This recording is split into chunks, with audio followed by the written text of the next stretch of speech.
Good evening, everyone. Thank you for being in person and on Zoom. It is 7 p.m. I'm going to call the meeting to order as of 7 o'clock. I am unfortunately not in person today. I'm traveling for work. So I have Shirley actually in the seat to kind of take lead for tonight. So I'm going to let her kind of guide through the agenda and I'll chime in where necessary. So Shirley, you can take it away. Hi everyone, good evening everyone in person and those online. Today is October 9th, 2024, Wednesday. Right now it's 7 o'clock. Welcome to CEC 25 General Monthly Meeting. Currently we have. Let's do a roll call. Yes, we'll do a roll call. We have. I'll do Okay. it. Joseph Chow. Here. Okay. John Stewart. Here. Alvin Hung. Present. Shirley Lee. Here. Shirley Zhang. Here. I myself is here. Bob Wazorek is absent. Eden Rubenstein is Present. on Zoom.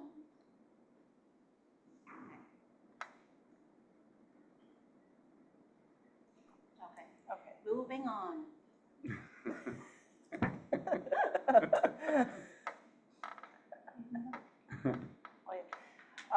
For this month, we cannot we can't actually proceed with the approval of our September meeting because we do not meet the quorum today. Therefore, it's gonna be moved to next month's calendar meeting. And we'll first start by. We'll first start by Nicole Theo from Family Welcome Center, who will be sharing information regarding middle school admissions. Actually, today is the opening of the middle school application, but due to my schools experiencing significant technical delays, the opening of the middle school application got shifted to the week of October 15th. And it'll be a good opportunity for the parents to receive more information from Nicole prior to the opening the date. Nicole? There's a message on the my school's website saying it will be available after 8 tonight. But Oh, really? They said after 1 this morning. Yes, they moved it. Yes, now it says 8. So we'll see. Yay, Nicole. Hi. Are you going there? I think over here is like a perfect spot. We can pull another Yes. chair if you want. Yes, We'll yes. Pull another chair. Otherwise Yes, it's yes. weird. 'Cause either way- Thank you for being here, Nicole. Yeah, sure.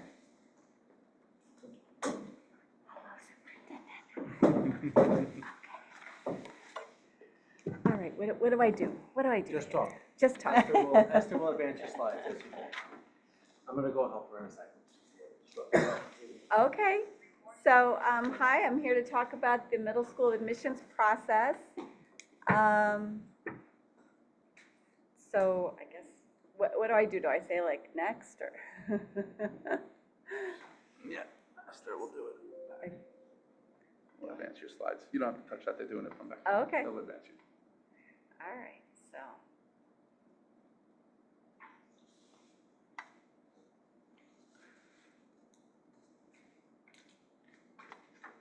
I did hear, Shirley saying that, yes, my schools had an issue. So we were notified that they're actually going to extend the application where it's not actually going to open until next week now. It's going to open next week, but they'll extend the deadline commensurate with the opening. So they were hoping to open it today. But I guess something is going on with the technology. So they did tell us today it's going to be next week before it opens. But that's actually great because we have more time now to get the word out with parents and help them with the application process, right? So can we advance or, I don't know.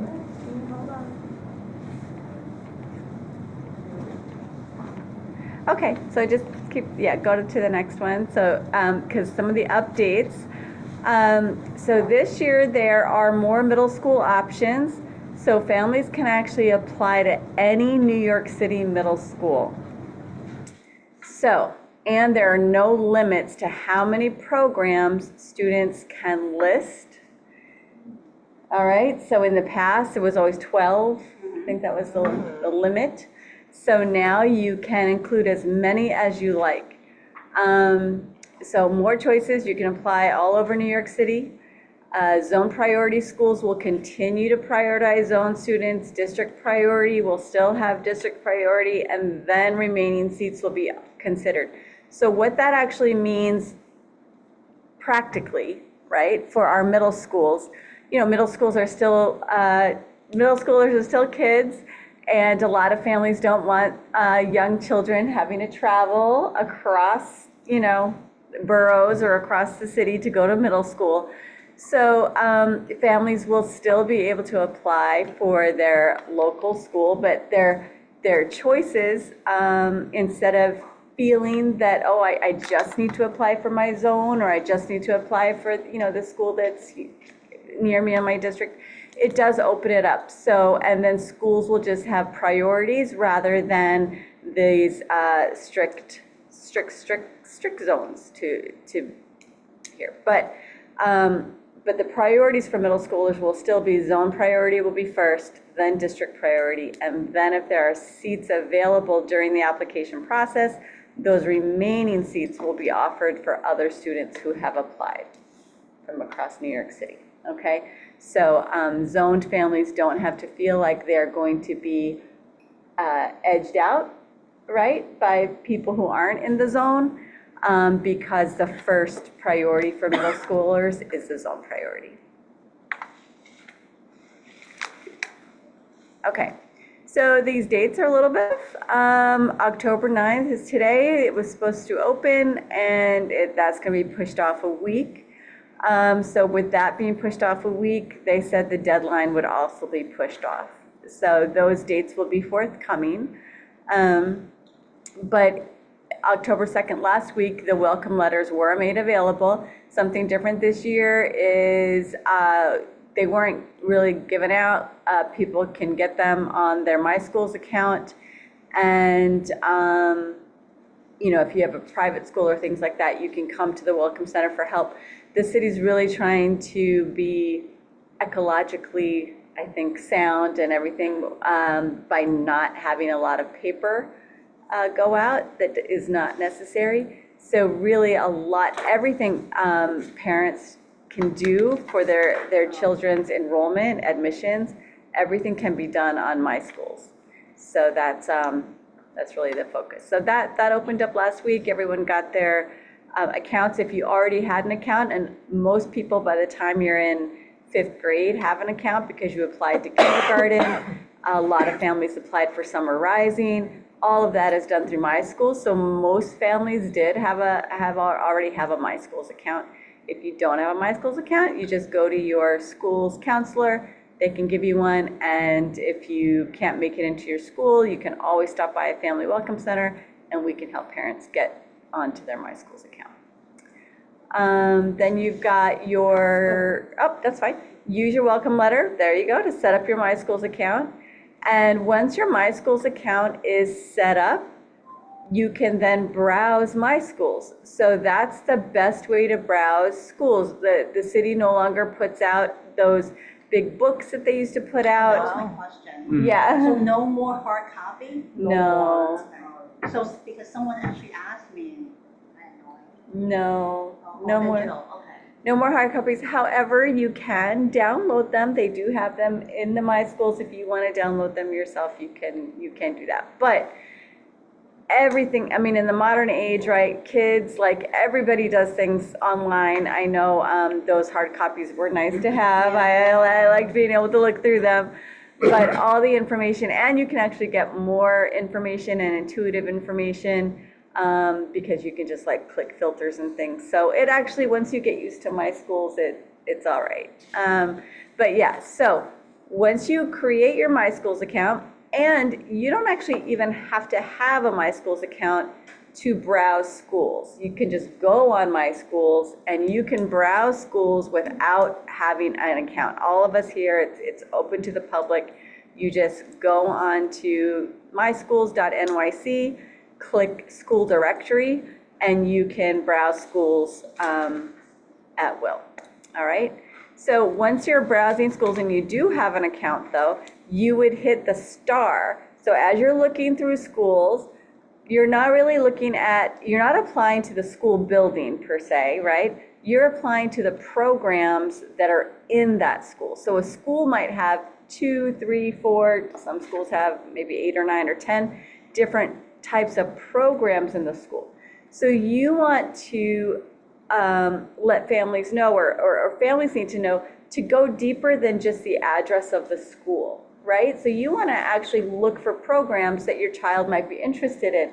And you might not realize that a school 3 blocks away has a great, chef program maybe that your child might be interested in, where their zone school doesn't have that program, right? So it's really the idea of, don't look at schools just because of their address.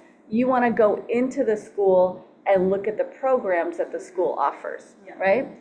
And then when you see those programs, you're looking at it with your kids, you see the programs that you like, you star the program. And then that'll keep it like in your favorites, okay? And then you can start doing that now. Everybody can do that now with their My Schools account, right? Even though the application didn't open, everybody can be browsing, everybody can be doing stars, and now, like they said, this year you can apply for as many programs as you like. So when the application does open, you just then slide your programs into order. I think that might be on the next slide. Okay, yeah, so you review your child's information. That's just, it goes through, that's all your biographical information, all of that kind of stuff, your location, your address, your district, all that. You make sure it looks okay. If it's great, you would hit get started. If there's anything wrong with it, you would talk to your child's counselor at school or a family welcome center, and we could help correct it. All right, go on to the next one. Okay, so who can apply to middle school? Current 5th grade students, 4th grade students who live in District 3, and those who go to Queens who are applying to Louis Armstrong. Then you've got 6th grade students who attend a K-6 elementary school. So we do have some schools that terminate after 6th grade. So then those children would be eligible to apply to a 7th grade. And then people who want to apply to the baccalaureate school, and again, Louis Armstrong. All right, then next slide. Okay, this is something that parents usually they ask a lot of questions about, and it's the how do students get offers, right? So you apply for your schools, and then, all right, their application choices, the number of program choices families add to their children's applications, and the order in which you place them. So like I was saying before, when you have them starred, you really want to go over them with your family, with your child, and really decide which ones you like the best, right? Because order does matter, right? So you want to put it in preferential order. The one that you like most should be listed number 1, and then all the way down. Every year we have parents who say, I didn't realize that. I just put all the programs I wanted on there, didn't realize that, that the order mattered. So the order really does matter. So then based on how many programs you put on your application and then the number of seats available to that program, so My Schools tells you that, right? My Schools will tell you about how many seats are available. So if you're applying for that, and how many children are in 6th grade? About 1 million. We have a lot of kids going to 6th grade. If you see that a seat, a program has 100 seats, great. If you see a program that has 10 seats available, you just understand that your chances of getting into that program are less, right? So you want to look for programs that have, seat. And then within that, your priority group for each program. Some programs give an admissions priority to specific groups of applicants before others. So that's where we talked about your zone, your district, your sibling priority. There's all different kinds of priorities for different programs. And then the admissions method. So those are all different factors that go into, are you going to get an offer to that school, right? Okay, the next one, we'll go into more of that. All right, for admissions purposes only, we do, and this is just because of seat capacity, right? Children with disabilities generally require special class types. So they'll either have to need an ICT class or a special class that's 12 1-to-1 in middle school. And so for purposes of admissions into these seat types, we do divide applications according to general ed students versus students with disabilities. And parents cannot choose that. That is built in from the school. So parents can't say, oh, my child is at gen ed or a student with SWD, right? That's built in from the previous, education. I just ask you a question. Yeah? When you say special ed student, you said ICT, there's no self-contained, right? That doesn't go in there. The academic program is only for either general or ICT. No, SWD includes special ed. So if you look at the students with disabilities, actually, if you receive special education for more than 20% of your academic program, you will be considered SWD. And that could be ICT or special class 12 1-to-1, okay? When you say special class, do you mean self-contained? Like Yes, 12 kids? that's what special class stands for. Okay, and then general education means that you receive special education less than 20% of your academic program. So an ICT student who is getting, say, one ICT class, they could still be characterized as a general ed student, as long as your special ed class accounts for 20% or less of your total program, right? So you might have children getting special ed services, they're gonna still be listed as general education, right? So, and again, this is just for purposes of admissions to make sure that we have the seats available for the different seat types that people need. And all stream programs, all schools are available for both SWD and Gen Ed. Yes, yes. Okay, next. And one more question. Oh, yeah. All the seats are lottery? No, it's not lottery. We don't, yeah. Can you go back a slide for a second? I'm sorry. I'm not talking about math, I'm talking about Thank you. general admission. Let's say the three of us have a fifth grader, we're all applied to, I don't know, Bell Academy. How do they choose from the three? They go by grades strictly? No, we're actually gonna get to that. Okay, sorry. All right, that's okay, Jumping on. because that's a good question. So, all right, go forward. This is what you're talking about, sir. You're talking about admissions priorities. Okay, so go on to the next. Let's see here. Okay, so if there are more applicants to a program than seats available, students will be considered for offers in groups based on the program's admissions priorities. Okay, so you're put into based on what the school's priorities are. So if you have a zone school, right, a school that has a zone, students in priority 1 would be zone students. Priority 2 would be district students. Priority 3 would be citywide. Bell Academy, it all depends on, whatever school has different priorities. So a school that doesn't have a zone program, maybe their priority might be a sibling priority, or schools children continuing from a previous grade. There's all different priorities, which we'll go into.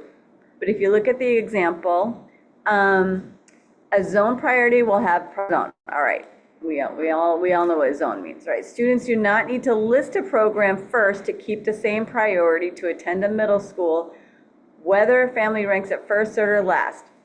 Okay, all this means is that children are entitled at the middle school level to their zone seat.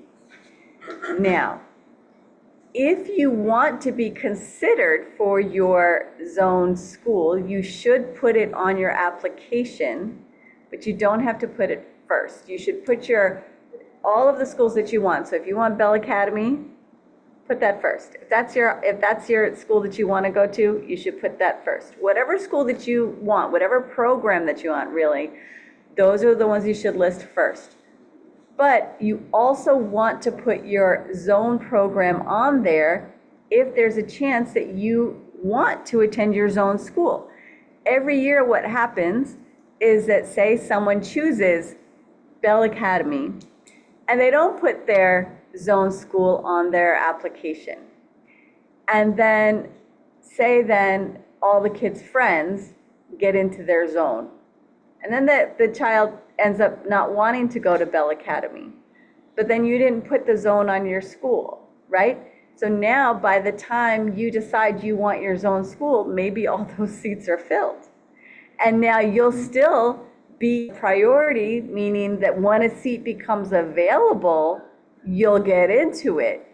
But if you didn't put it on your application, during the application process, schools need to fill their seats, right? So they're going to go through, they're going to take everybody who applied from the zone, they're going to take everybody, in order like that. So now they've filled up their school, right? They filled up all 90 seats of sixth graders. And now you decide, oh, I don't want to go to Bell Academy. Now I decide I want to go to my zone. Now it's filled. You'll be waitlisted for it, okay? You won't actually get it. What we've consistently asked families to do, and we talk about this on a regular basis when admissions process comes up, is make sure that what you're putting down as your first choice is truly what you want as your first choice. Because when you get accepted, if you then say, I don't want that seat, then it creates that whole domino effect for other children that have accepted seats in their school. So there's not an unlimited number of seats for us to just say, okay, you know what, 500 kids are going to apply to Bell, get in, and then choose not to go, because now we have a whole situation for Bell and the other school that's accepting all the other kids, right? So that's the reason why, making sure that we're very, very clear, our kids are clear that if we're putting this first as our first choice, that's where we would want to go first if we get that, if that choice comes through. Or our second choice, that's where we would want to go second. Because when we don't do that, it runs into an issue in our building, for sure. And when you put a program on your application, the city makes the assumption that you want to go there. So that's another issue that we have, where parents will come in and say, well, I never accepted that offer. If you put it on your application and a seat is available and you're eligible for it, the city will be like, okay, click, accepted, right? And parents will say, but I didn't really want that one, I wanted the other one, okay? I didn't know it's that far. Right. So you want to make sure that whatever you're putting on there is a school that you actually, and a program that you actually want to go to. Yes, of course.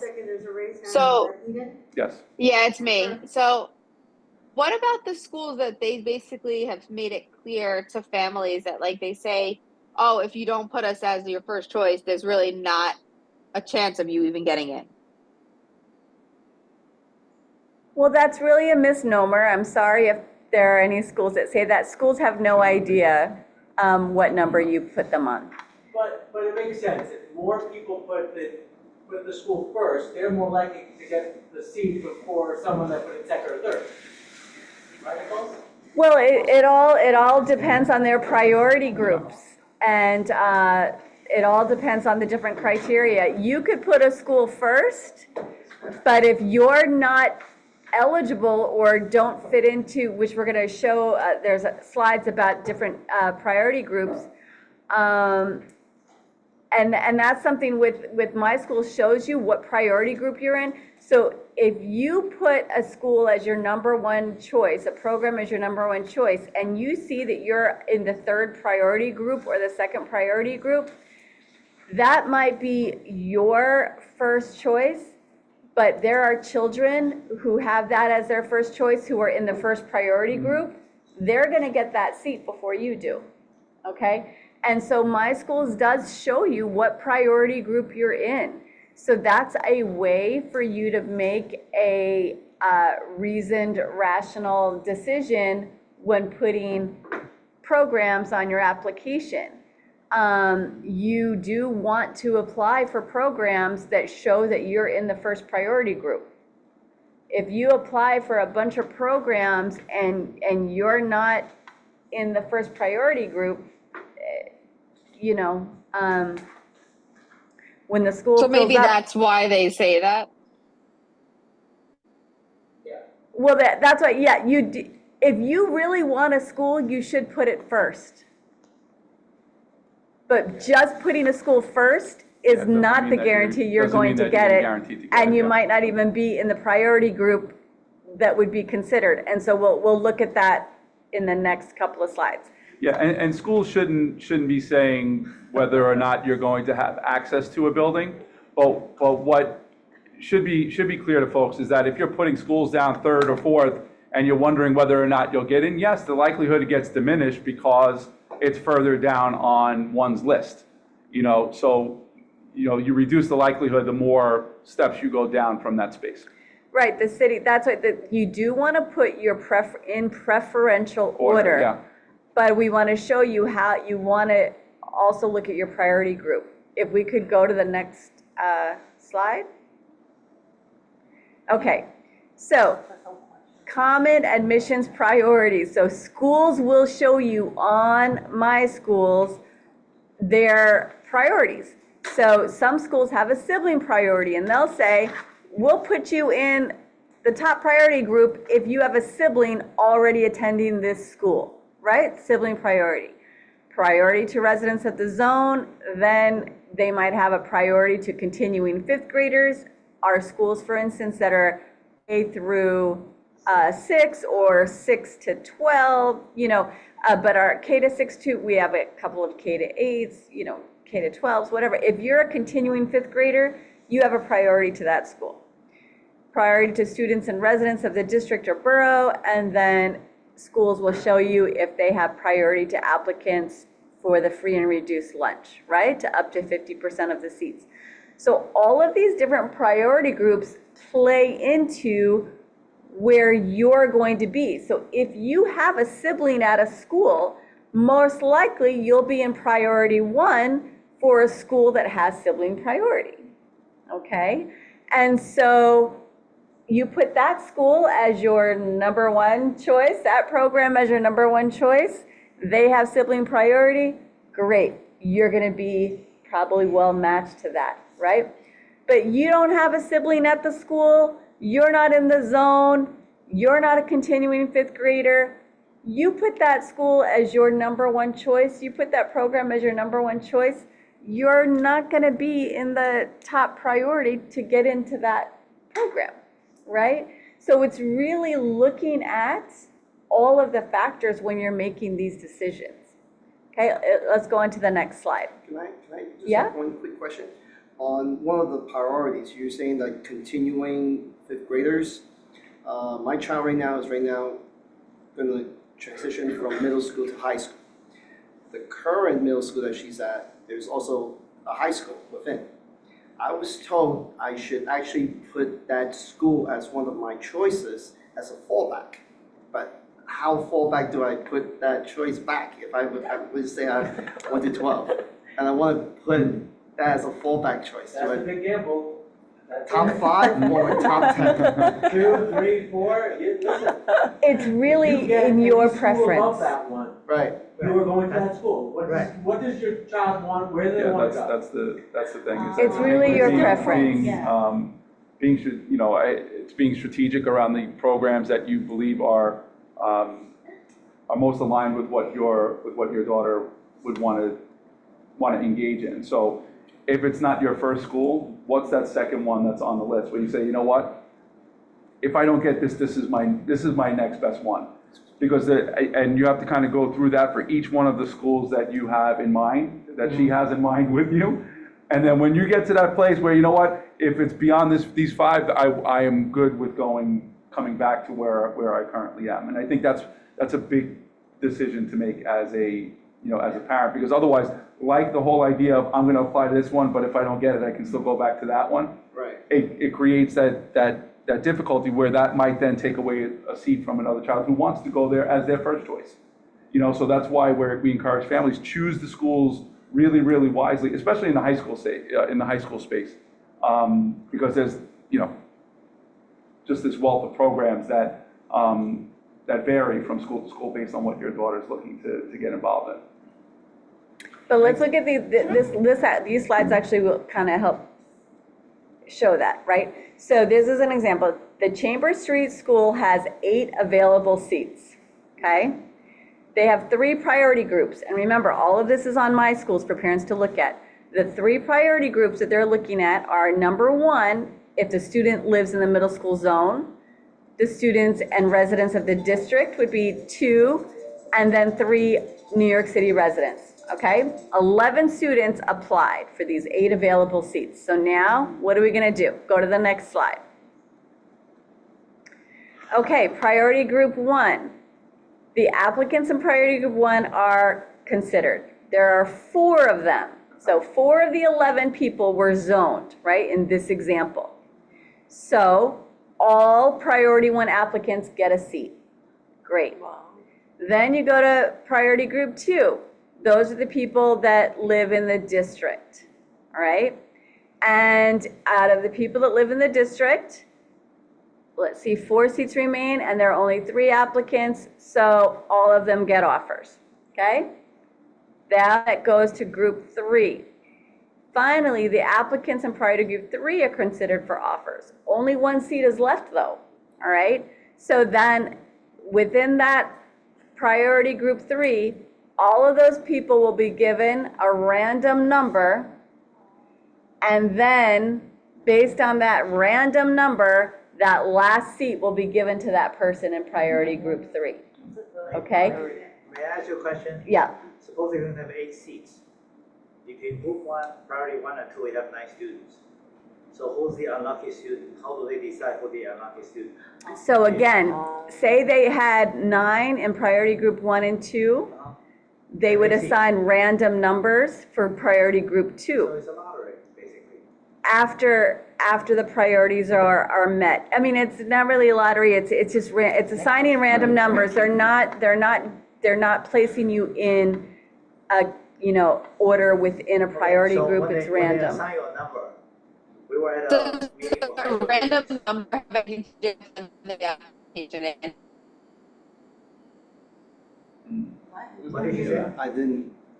We didn't hear. It was cutting off, Edith. Does the number that they get assigned have to do with how soon they put their application in? Like they'll get an earlier number if their application's in quicker? Excellent question, and actually no. All the random numbers are, basically you're assigned a number at the beginning of the application process, and the number only matters if this situation occurs, okay? So whatever your random number is, you have that random number. And none of the applications are done in order of when you applied, okay? So all applications, you have this time frame. So whatever the time frame is, right? October 14th through, say they change it to December 20th. I don't know what the dates are, right? But as long as you apply within the time frame, it all goes into a bucket, and there's not like, oh, this person applied October 14th for this school, so they have more priority over someone who applied, December 20th for that school. I have a question? Yep. Sorry. So with all these randomly assigned numbers, where does merit come in? Like with these kids who worked So really that's hard? different. So let's look at, so that all goes into the types of programs you're applying to, okay? So this is the Chambers Street School. This was, and remember what their priorities were. Zone, right? District, city. Had nothing to do with merit, okay? So if you want to apply to a school that has to do with merit, or you want to apply for programs that have to do with merit, you're going to look for those programs, you're going to apply for those programs. This particular school all that mattered was your zone, your address, okay, basically is what mattered for this particular school. But let's go on to the next. So, sorry. So it doesn't matter whether you submit your application on October 16th or on the last day, December 20th. No. Because when it closed, that's when everything will be considered, and, right? Yes. Yes, okay. Yes, it doesn't matter. And Okay. so it also then doesn't matter if you get, let's say, like, really close to perfect scores on your state exams, and that doesn't really count for much if you, for your top choice school, unless your top choice school is a merit-based entry Exactly. system. Exactly. I have a question. So, but Exactly. previously we mentioned about order matters. So will that apply over here too?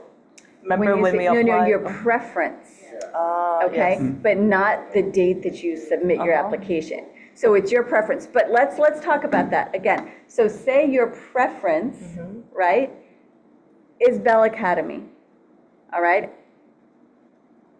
And you put that as your first. In my schools, it will show you your priority group for that school. So that, or what, that program, okay? So you would then look at, and my schools also tells you about how many kids get in from the different priority groups every year.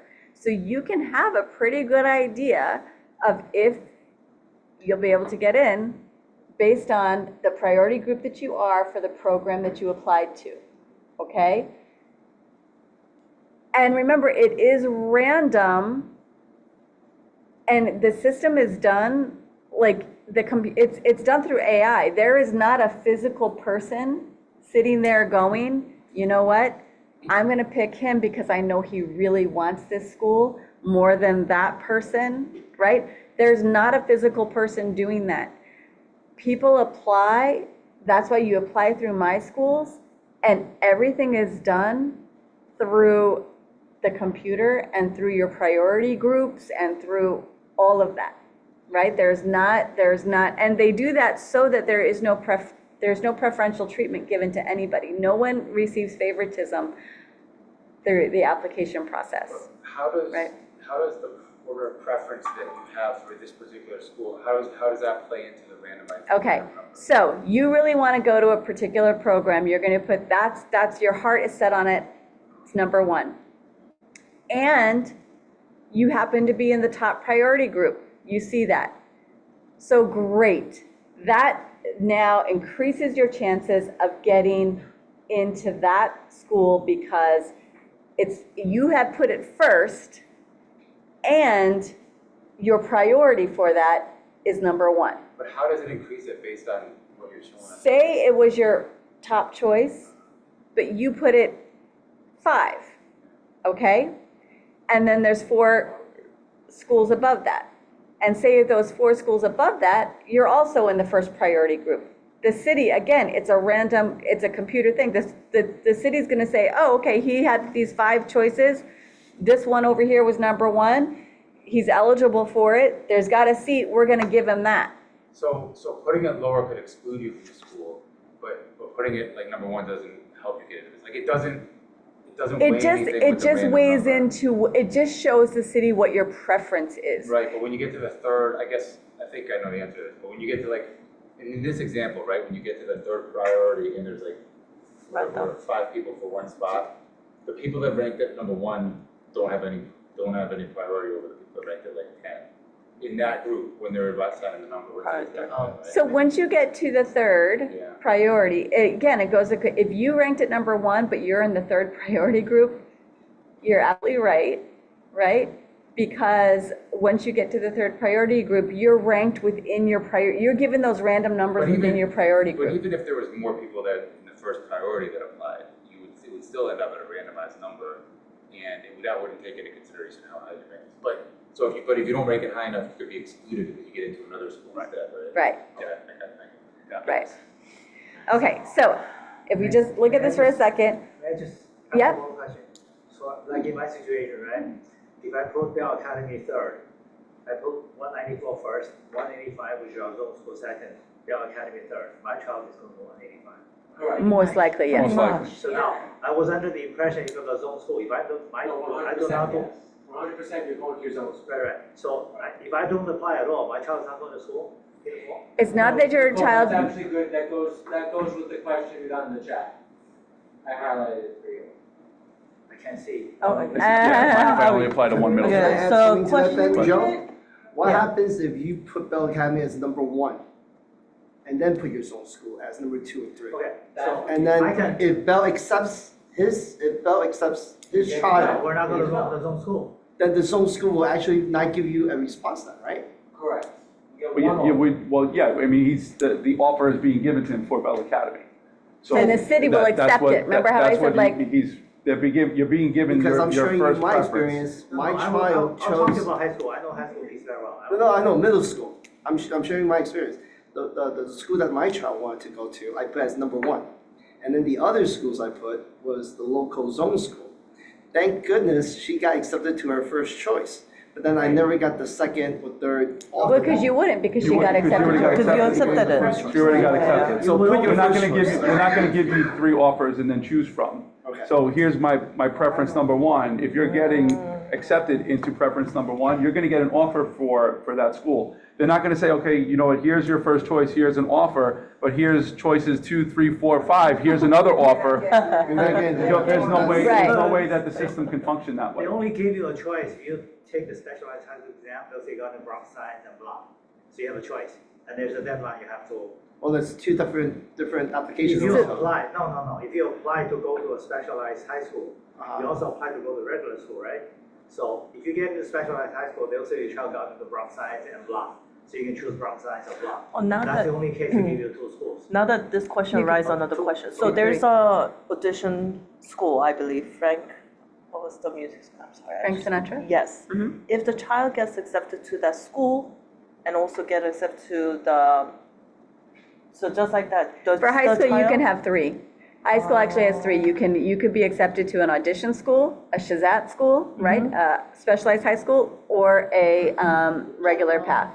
So you could have 3 offers. Oh, first one. But that's In a high special school. situation, that's not. Right, Yeah. that's And not. I think high Okay. school then brings a whole nother set Yes, of okay, conversations. let's go back to our. You know, middle school Okay. is the. Okay, So So I for- just want to make a final point was, choose the middle school that you want your child to go to first. Yeah. yes, First Yes, off. yes, yes, that's And I what think we were That should saying. be the Okay. rule with anything that you're applying for. And where your kid You know, wants to go. Yeah. Yes, Right. yes. Right. That Yeah. example is a great example.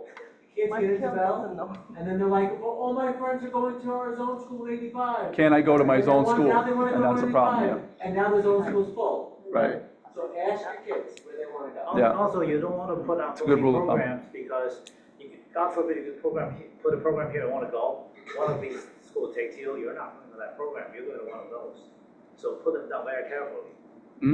Yeah, you want to put your programs down in preference order. Now, the question is, if I only put down a school, right? With And one choice then, and then nothing else. And then they don't If, get Meaning that it's not their school. zone. Oh, yes, yes. So they Right. put down a school and that's the only selection they make and it's not their zone. And they Okay. don't get and into they the got, other school. yes. and- So the city, of course, will have to provide you a seat. Now, say you only put down Bell Academy, since we're all talking about Bell Academy, you only put down Bell Academy, I guess and you that's don't normal. put down anything else, and you don't get into Bell Academy. So now the city has to give you a seat, right? But now your zone school is full, so now they'll give you, wherever there's a seat available, But you don't have to go, you can fight it. You can fight to go to the school. Oh, And you you- get 30 votes from Dr. Mike. You don't want Such to a go nice through guy, that you'll give him 30. process. you know? So that's why it's like you really do want to put down, and this year they opened it up. You can put down as many programs as you want. So put down the ones that you really want to go to, including your zone school, so that, you know, that way that you have. And I think that the You point of cover it your too bases. is putting down only one choice doesn't mean that now I'm gonna get the one that it's not gonna help you It just doesn't get help that you. particular It school. actually hurts. You know, Yes, so it does not help it's- you. Yeah, it's prudent to put down the choices in order that you want. So applicants are ordered by random number within priority groups. These random numbers are assigned at the beginning. It's not like I'm number one, I'm 2, 3. It doesn't go in order of your application or whatever. They literally are random numbers and you get them. Whatever it is, you get it. And they don't come into play until you're in a priority group and there's not enough seats. So there's only 10 seats available and 15 people are in priority group 1 and they applied for that school, right, or that program. Now the random numbers will come into effect and then it'll order you and it'll pull from your random number. So 8 comes before 11, comes before 39, comes before 45, right? So the random numbers come into play only when within a priority group, there's not enough seats to cover everyone in that priority group. Okay, now, in your example before, your child got their first choice, right? And then you weren't given any other offers. That's absolutely right. Whatever programs you put on your application, the system is making the assumption that you want to go to those programs. So whatever program, lines up, it says, okay, number 5, say, for instance. Okay, it's going to accept it because the assumption is you put it on your application because you wanted to go there. So you will see in my schools, accepted. I have a lot of parents who come in and say, I didn't accept it. I wanted number 3. I wanted right? I didn't accept this. How come the system accepted it? And that's just the way it is, right? If you put it on your application, whatever one gets, the system will accept it for you, okay? Now, you will be automatically waitlisted for any program above what you were accepted to. So say you put 20 programs on your application this year and you were accepted to number 20, right? The system then will automatically waitlist you to the 19 programs above. So in the event that a seat opens up to one of the, right? Just like in the example where, you decide you don't want, you chose Bell Academy, now you decide you don't want to go. So you decide, you switch, I want to go to a different school. I'm gonna move out of the city. Okay, then that seat opens up, right? So then that wait list, so whoever maybe, had Bell Cat, they didn't get in, they got waitlisted, that person moves away, that seat becomes available. So now the wait list, so even if, you got number 20, but Bell Academy was your first preference, seat opens up, now you get to go. Is that automatic?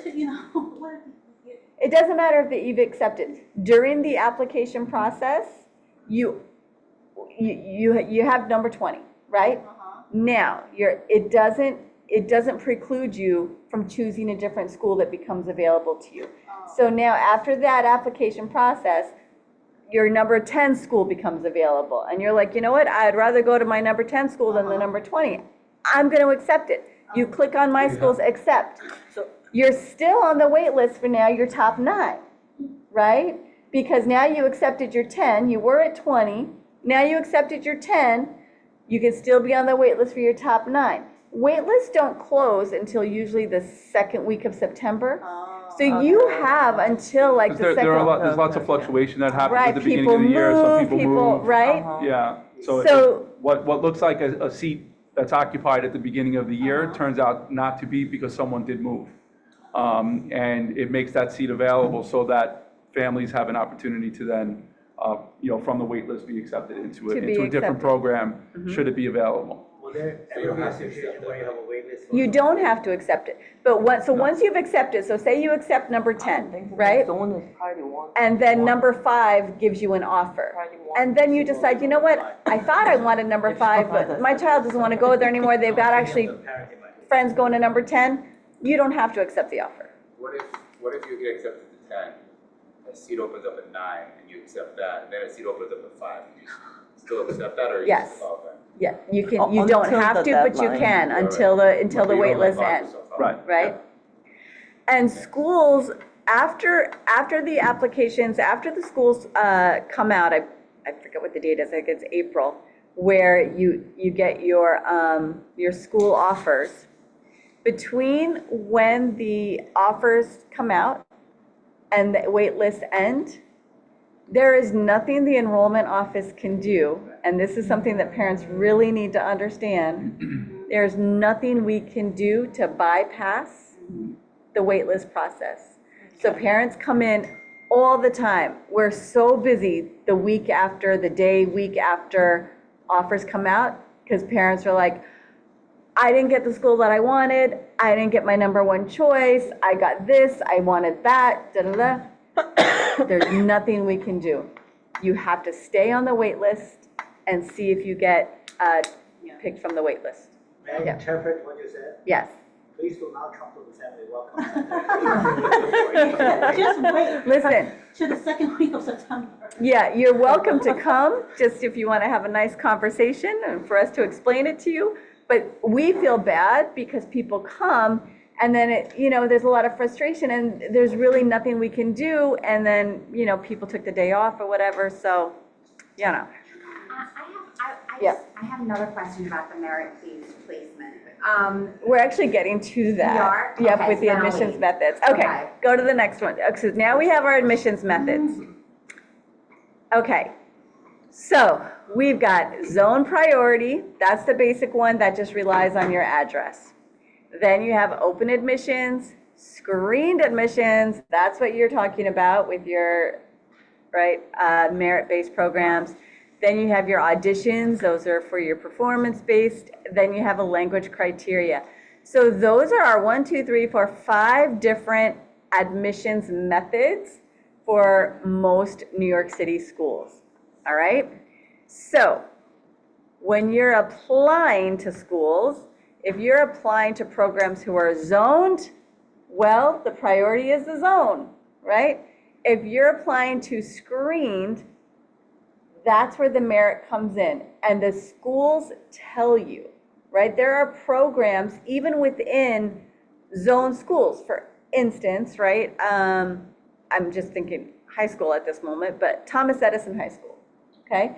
Thomas Edison has adopt programs, which are open, right? But they also have screened programs. So that's why I say you're not applying to a building, you're applying to a program. So for you want these merit-based programs, so you want to star the merit-based programs that you want and apply to them. And then you're going to look on My Schools and it'll tell you what the criteria is. It'll say like 90% average, or do you know what I mean? They have to write an essay, or they have to take a test, or whatever it is. And so then you want to make sure that your children do whatever it says to do. Every merit-based program is slightly different. They might have different criteria for attendance. They might have different criteria for, is it a test or is it an essay? Is it a portfolio? Do you know what I mean? Whatever that is. The schools tell you on My Schools, and then you want to work with your 5th grade guidance counselor to do whatever it is that, you got to be on top. Okay, look, it says that I need to take this test. How do I sign up to take this test, right? What do I got to do here? All of that, it does show you on My Schools as well, right? I think screen programs I think those are very interesting programs if you have something really special that you want to pursue in an in-depth kind of way. But more what I was trying to get at before was that once you're in the priority group 3, I can understand a school having a sibling priority, and I can understand the school having like a zoned priority, because obviously it makes sense that why those would have to be there. But once you're in priority group 3, why is that an automatically generated lottery number instead of being done in a merit-based way? That if you've been a very high achiever and say you graduate in the top 10% of your class, why then don't you get to have the pick of your first choice school? They want to grow equity. They want to grow equity. Why don't you get the choice of your first? Why don't you get to be one of the first kids who gets their first choice then once you're in that next priority bucket, instead of it being a randomly generated number? She can't answer that. She doesn't make that. Is- Yeah, she can't make it. So about different programs. Yeah, I mean, I think, Yeah. I think the program choice, and especially if it's in context, I'm assuming, this is for your older one that's getting ready for high school? And I have one going into, I have a And fifth for middle school? grader this You know, year, so- and I have and yes, I'm also getting ready for high school, both of those things. So, if we're talking, in this space of screened and merit, to me, a lot of that does rely heavily more in the high school realm than it does inside of our district. Certainly, middle school choice is an opportunity here. We do have some programs in some of our schools that do open up additional opportunities. There's not this huge, tremendous number of them. But when you're thinking about it outside of one's zone, I can't really necessarily give you a good answer as to why your child in your school deserves it differently than John's child in his school that are both in priority 3, that both maybe perhaps have the same average, same exact types of test scores. So should I choose you over John's child because of what would be the criteria that you would then have a tiebreaker? That you're. So you're saying that's how you separate like two identical kids from each other? But I'm just giving you that as an example. Even if you were to have such a space, there's going to be a huge number of our children, even here in District 25, that are doing really, really well, just like your children. So what would be the criteria for them to choose your child versus another child that's looking for the same exact program? So I don't know that we can answer that either, is what I would say. The thing is, in District 25, your middle schools are really good, right? All of your middle schools are really good. And so the different priorities, the vast majority of people are going to apply for their zone because middle school kids are still little kids and they Want to be with their peers. they want to be close to their home, right? You don't want middle school kids having to trek across town, right? And that's actually really wonderful Some in like to change. District 25 because it honestly doesn't matter what school you get into in District 25. They're really good schools, right? I know you have a preference for Bell Academy. Was that not obvious? Do you know what I mean? But District 25 has really good schools that 100%. kids, and I can tell you from being in the enrollment office, I have people trying by hook or by crook to get into these District 25 schools, right? That's right. True. And do you know what I mean? And so all of your parents here, right? Go ahead, put whatever schools you want that and again, program, don't go by the address of the school. Yes, so I was. But the programs that your kids are interested in, because some of our schools do have slightly different programs that children might enjoy more than just the address of where the school is, So are right? there schools that offer like not just one program but 2 programs? There are. Oh, so you- And that's why you want to look on my schools and look according to the and So- some schools actually, you've got really wonderful principals, I have to say, in District 25 as well, that put a lot of thought into their school programs. And you've got some schools that have, they're not all vanilla, right? You've got all different flavors in District 25. And so you might take a look, at my schools, look at the different programs and maybe apply for programs that, wow, I didn't know they had that. Don't just look at the address. Yeah. Speaking of that, so I have a question about the screen, because I'm looking at the screen program at IS 25, and it lists the priorities, right? Priority group 1 is students in the district, priority group 2 is New York City residents, but then it says students are admitted based on their course grades, so when does that reflect? Very good. So the course grades come in from what is actually in 5th grade. It's taken from whatever grades are entered into the system. In the 5th grade? Yeah. But so is it like but there's two, so say, if you're a priority 1 because you're in the district, right? Then you're competing against the priority 1s with those grades. Yes. So that's where your merit comes in. So that's, what program are you talking about right there? It's grade 4 grades, right? the screen program, Adrian Block. It wasn't, they has switched it to 25. fifth now because the tests were back together, right? Was it just I think course it is- grades? I think it's Yeah. fifth. It's report card grade. Yes. I have report- 25 screen. Right, so if that's one that would take into account course grades. If you want that school. If you want that school for that particular, for that If, for that program. program. For that program. For that. But only within priority, right? So like if there's, Yeah. say there's 10 seats and 10 people in priority 1, they all get in, even if there's someone in priority 2 that has a higher grade. Well, Or they better wouldn't be grades. in priority two, because if the priority goes according to grade, so it's gonna Well, do, but so yeah, that's my question though, because I'm looking at the web, I'm looking at my schools for it, and so this school, it says priority groups. 1, priority to students and residents of District 25. Mhm. 2, then to New York City residents. And then below that, not under priority groups, it just says admission method screening. right. So admission method, right, it's like, here's the admission methods, here's the priority. So it's screened, so now the kids who are in priority 1, right? Which is district. District, they have to submit their grades, right? So you could live in the district, but if your grades don't meet the screen, you're not gonna be in priority 1. So is this, so the screen is like a minimum level, not as compared to everyone else? Right, like you have to meet the screen to get, so it's open first to kids in the district, but the kids in the district who meet the screen. So so like it's just I don't want to, it's not, I know it's not an arbitrary number, but it's a number that's not dependent on who the kids are, right? Because it's not like all the kids are screened and then we narrow down and then you look at priority. No, they are, so again, remember, it's computer. So the grades are fed in, right? And then for that school, for that screen, the numbers are already there. If you then, as a parent, decide that you want to apply to that program, you click it, you put it in.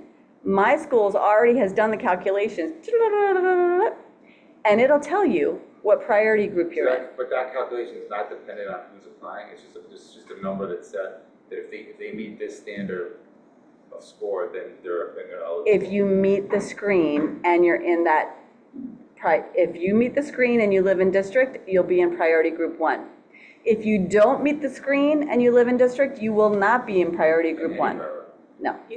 You could be in priority 2. Well, it depends, no, you have to meet the screen. Oh. For It would be the screen, same screen For for the priority screen too. you program, have they to will meet the have a screen in requirement order. about 90 and above. This might be already, too you school know. specific, but how is how is that screening number determined? Is it By the your same grades. No, but not by my daughter's grade, it's gotta be that number has to be determined somehow. It's predetermined, the school puts it in, like it could say that they want kids that have a Is it 90 listed in the- average. In the, It might in be my listed schools? in my Yeah, I'd have schools, to- I'd have to I'm look not to sure. see exactly But what the it's listed as. schools actually say, you know, what it is. It could be a 90 average, it could be, some screens are, you could have a 90 average, but no grade below 88, right? Some screens might be a 95 average with no grade below 90. So then you have a kid who has a 95 average, but he had one, crazy 88 grade, he's not gonna meet the screen. Okay, well, sorry, one last question. Yeah. I know you wanted to move on, but That's Liz made a good point. It can't be 5th grade final grades, right? So is it 5th Yeah, it's not grade 5th grade final grades, That is no. always. 4th grade final. yeah, 4th grade, like final report card grades? Final report card grades, yeah. And state tests? And state tests? so I don't know that they included that in there, No, no. No state test. no state tests, no, You mentioned add-up program. for high The school. same in elementary, middle school, high school? No, high schools have ed up, yeah. Yeah, high school, sorry. Okay, so. I'll tell you what it is. So for the different criteria, right? So open are the randomly selected students. Again, your child who works very hard and has wonderful grades, and if you apply to a program that is open, your grades aren't going to matter for that program, right? So for the grades to matter, you want to apply for schools or programs where the ranking matters, right? And then that's what it it tells you. And then you have audition, and then you have language criteria. Okay. There's a couple schools in the city that are different. So this one here in Coney Island has 10 talent area programs, right? This is a citywide school, so you can live anywhere in New York City and apply to school, but you have to audition, right? And to get in. So then you've got a test for the computer, so that you've got an audition program for the audition ones, and then you've got tests for the other ones to be considered, right? And so people from all over can apply for this, the different programs at this school, and then offers are based on the score and the talent test, right? That is a strictly merit. Yes, Strictly merit, right, you have to like pass a lot of criteria to get in. Right. And if you get in, like, that's great, it's a great opportunity for kids who want to pursue that avenue. Does my school list any like alternative transportation options for kids? Like, that's not an easy neighborhood to get to, and if you want to go to this program, like, would my schools provide any type of, like, other ways to get there outside of public transportation? It's really hard to get places, especially from this I neighborhood. think your special ed, yes, out that MetroCon or OmniCon. So my schools just does, it has where you click on the directions, and then it just gives you the different public transportation options. Okay. Yeah. Give you an Okay, the next one. All right, so then My School's events calendar, pretty straightforward. You go on My School's, you click on the calendar, and it'll tell you all about the upcoming events that they have. So continue, next. That's so it shows you can filter what kind of event, virtual, in person, different processes. So, and it'll tell you all the different kinds of events that are coming up for My Schools. Okay, so offers and waitlist. So now you apply, you put your everything in preferential order. There we go. Offers will be available April 9th. So, how are you notified? You are automatically notified in My Schools. My Schools is the best way to have it. Then after the offers are released, that's when the waitlist process begins. So again, you get whatever level of school that you get, whatever number, you will be automatically waitlisted for every school above your offer, okay? So example, a student gets an offer to their second choice program, they will be automatically waitlisted for their first choice. Now, the first offer that you get is automatic, meaning if you put 20 schools on your list, the school programs on your list, the city is assuming you want to attend those programs. So they do the calculations, whatever happens, they are gonna automatically accept number 5, say, right? So there's your offer, number 5. It's gonna say accepted, and that throws parents all the time, because they're like, I didn't accept it. Well, you did, you put it on there, the city did what it does, it automatically accepts it. But then you automatically get waitlisted for whatever schools are above, whatever programs are above what you accepted. And after that, though, you have to physically accept it. So now you're in the system with number 5. My Schools shows you, okay, you know what? School number 2 is giving you an offer. You have to physically accept that offer if you want it. So you Okay? have to check it every day. Because It's what if like some- weekly. You would, yeah, you could accept, Because if you missed it and someone else, right, and took it gives you a that's date, it tells you a date, like you Oh. have until such and such date to accept this offer, right? That happens a lot too, because people will go on vacation or whatnot, and then be like, I didn't realize, so yeah, so you do want to, about weekly, because it does give you a range, you have to accept it within this amount of time. And then those wait lists are in effect, like I said, until usually around the second week of September. Okay. All right, any more questions? I think that was very good. And listen, you guys know that this is something that you're, even hearing information today, you're gonna leave here and be like, oh my God, I still am not sure of. And that's completely fine. But a couple of things just for the CEC to keep in mind. This was recorded. You're gonna have parents in your own school communities that are gonna have questions. Direct them to the recording so that they have at least something to go by and feel comfortable with. You have Nicole, who's thank you so much, Nicole, for doing this for everyone today. Thank you so much. Thank you for having me. You know, but I encourage anyone, because there are going to be more questions. You know, year after year, and Nicole's not kidding, and it's not because she doesn't want folks at the Welcome Center, Joe, but there are folks that really do try to come in and say, oh, I didn't really want that program. You know, and at that point, there's nothing really that Nicole can do. Yes. You know, well, you chose it first. Why didn't you want to go there? You know, and that happens year in and year out, and it becomes difficult.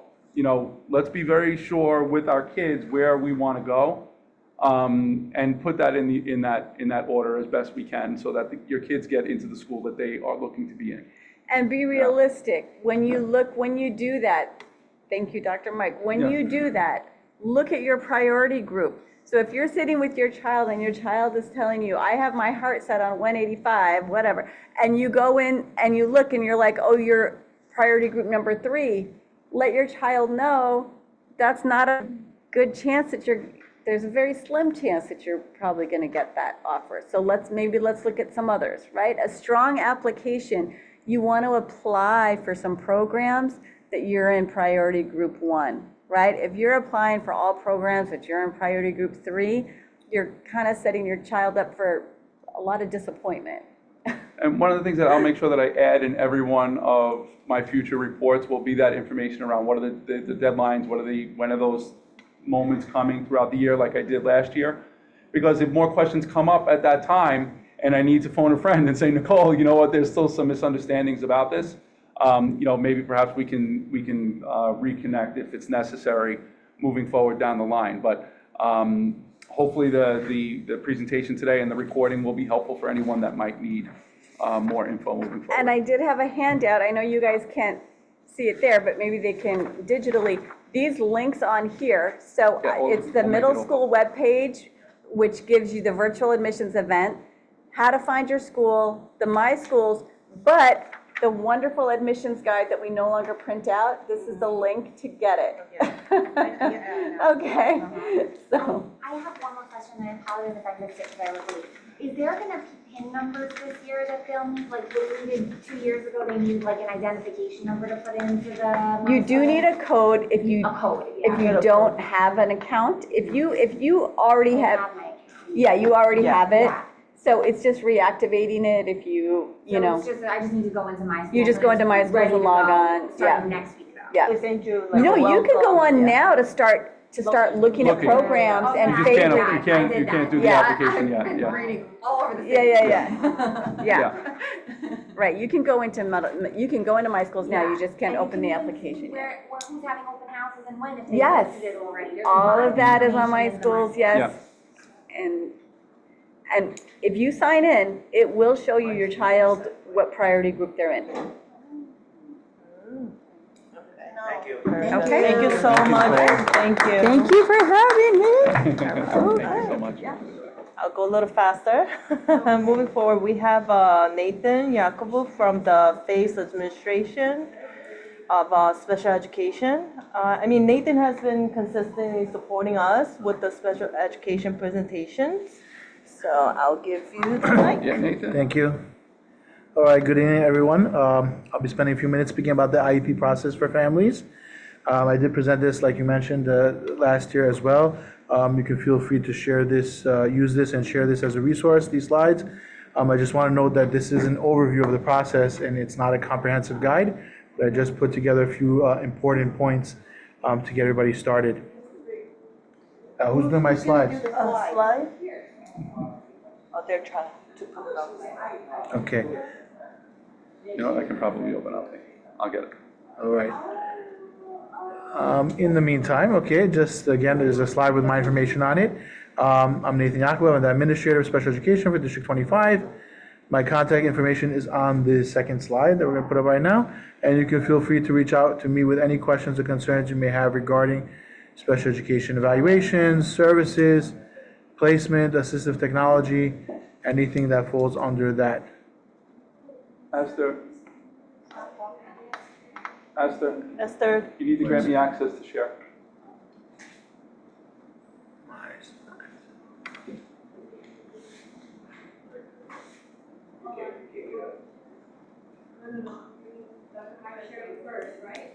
I'm gonna share Nathan's, it's fine. Oh, Jenny's sharing.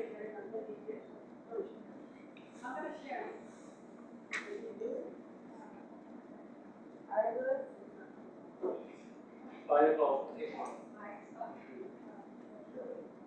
I feel like should have some sound effects or something right now with the with the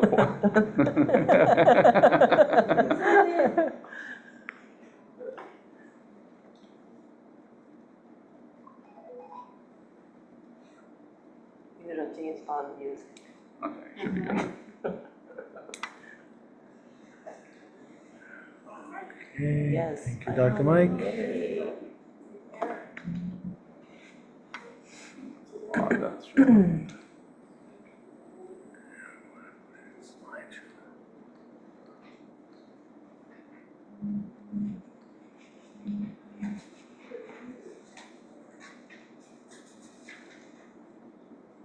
All right, well, there's the slide with my information. Like I mentioned, that's my contact information. And over here, you have the visual representing District 25, Strong Roots, Strong Schools. We strive to empower learners, embrace differences, and provide equitable access and opportunity for all. For some students, that will involve having an IEP to allow them to have access and opportunities at their school. And these services allow the students to access the curriculum with individualized support. So let's start with an IEP, Individualized Education Program. That is what an IEP is. And it is a legal document. All students with disabilities who require special education services have an individualized educational program. The IEPs contain information about your child's interests, their strengths, their needs, their goals, and their educational program. It is a legal document, like I mentioned, and it describes how the New York City Public Schools will provide your child a free and appropriate public education in the least restrictive environment. And we'll talk a little bit more about least restrictive environment on a later slide. I'm going to talk about the steps right now about obtaining an IEP and some of the components of the IEP. So I just wanted to make a note about services for students that live in our district but don't attend a community public school. For those students, if they are eligible, we would create an IESP, an Individualized Education Services Program, for those students. And that would be in order to provide equitable services to the student. The referral process, as well as the eligibility criteria, would be the same as an IEP. However, the provision of services is overseen by the Committee on Special Education for your region. And as you can see on the slide, the IESP may include services such as related services, special education teacher support services, and/or transportation. All right, so I wanted to first discuss the process for students that are in 3K and pre-K. So any child between the ages of 3 to 5 years old that's not yet in kindergarten, they would follow this process in terms of obtaining an IEP. Preschool special education service can support children in those ages with disabilities or delays in development. The services are provided free of charge to families. These services can help support a child's learning, their speech and language development, their physical development, their social emotional skills, and other areas. Like I said, the CPSC, that's the Committee on Preschool Special Education, which is under the Committee on Special Education, they manage the process for preschool children. There are 10 offices, CSE offices in the city. Families would work with the CSE that's in their district where they live. And I'll share that information in another slide. But I just wanted to look at the slide for a minute. You'll see I put it into 3 columns. Basically, this is the whole process starting from the referral. If a parent has a concern about their child's development, they would write a letter to their local CPSC. That's called a referral. It must be made in writing or email nowadays, right? And there's some vital information that needs to be on the referral, like I listed over here. For example, that they are requesting an evaluation for their child, the child's full legal name and date of birth, any specific areas of concern, any services the child has received in the past, and of course, the parent's full contact information And if there's another language that's preferred other than English, that should all be listed on the referral when it's sent in. Remember, this is a legal process, so I want to make sure that we're using the child's legal name and not just, a nickname or something that we call the child. Once we submit the referral to the parents, that will trigger the evaluation process.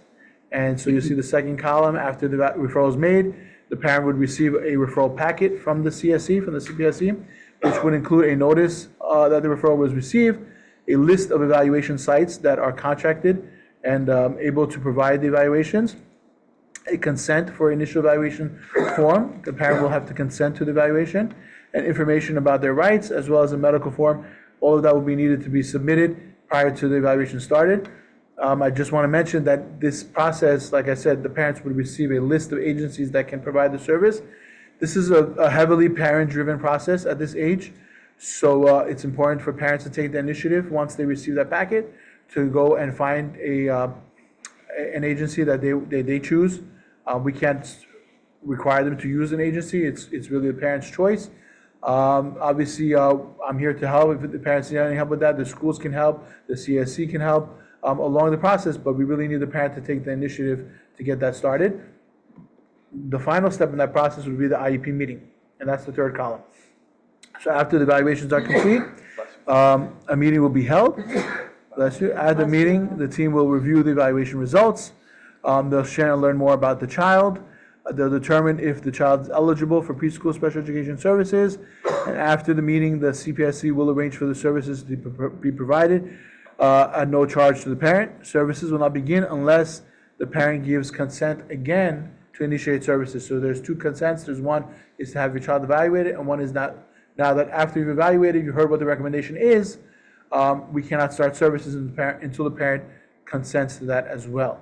And just in terms of eligibility, the child would have to have a significant delay. We talk about 33% delay in one area of development, which is usually about a year behind in order for them to be eligible.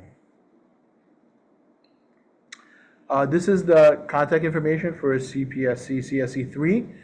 They cover districts 25, 26, 28, and 29.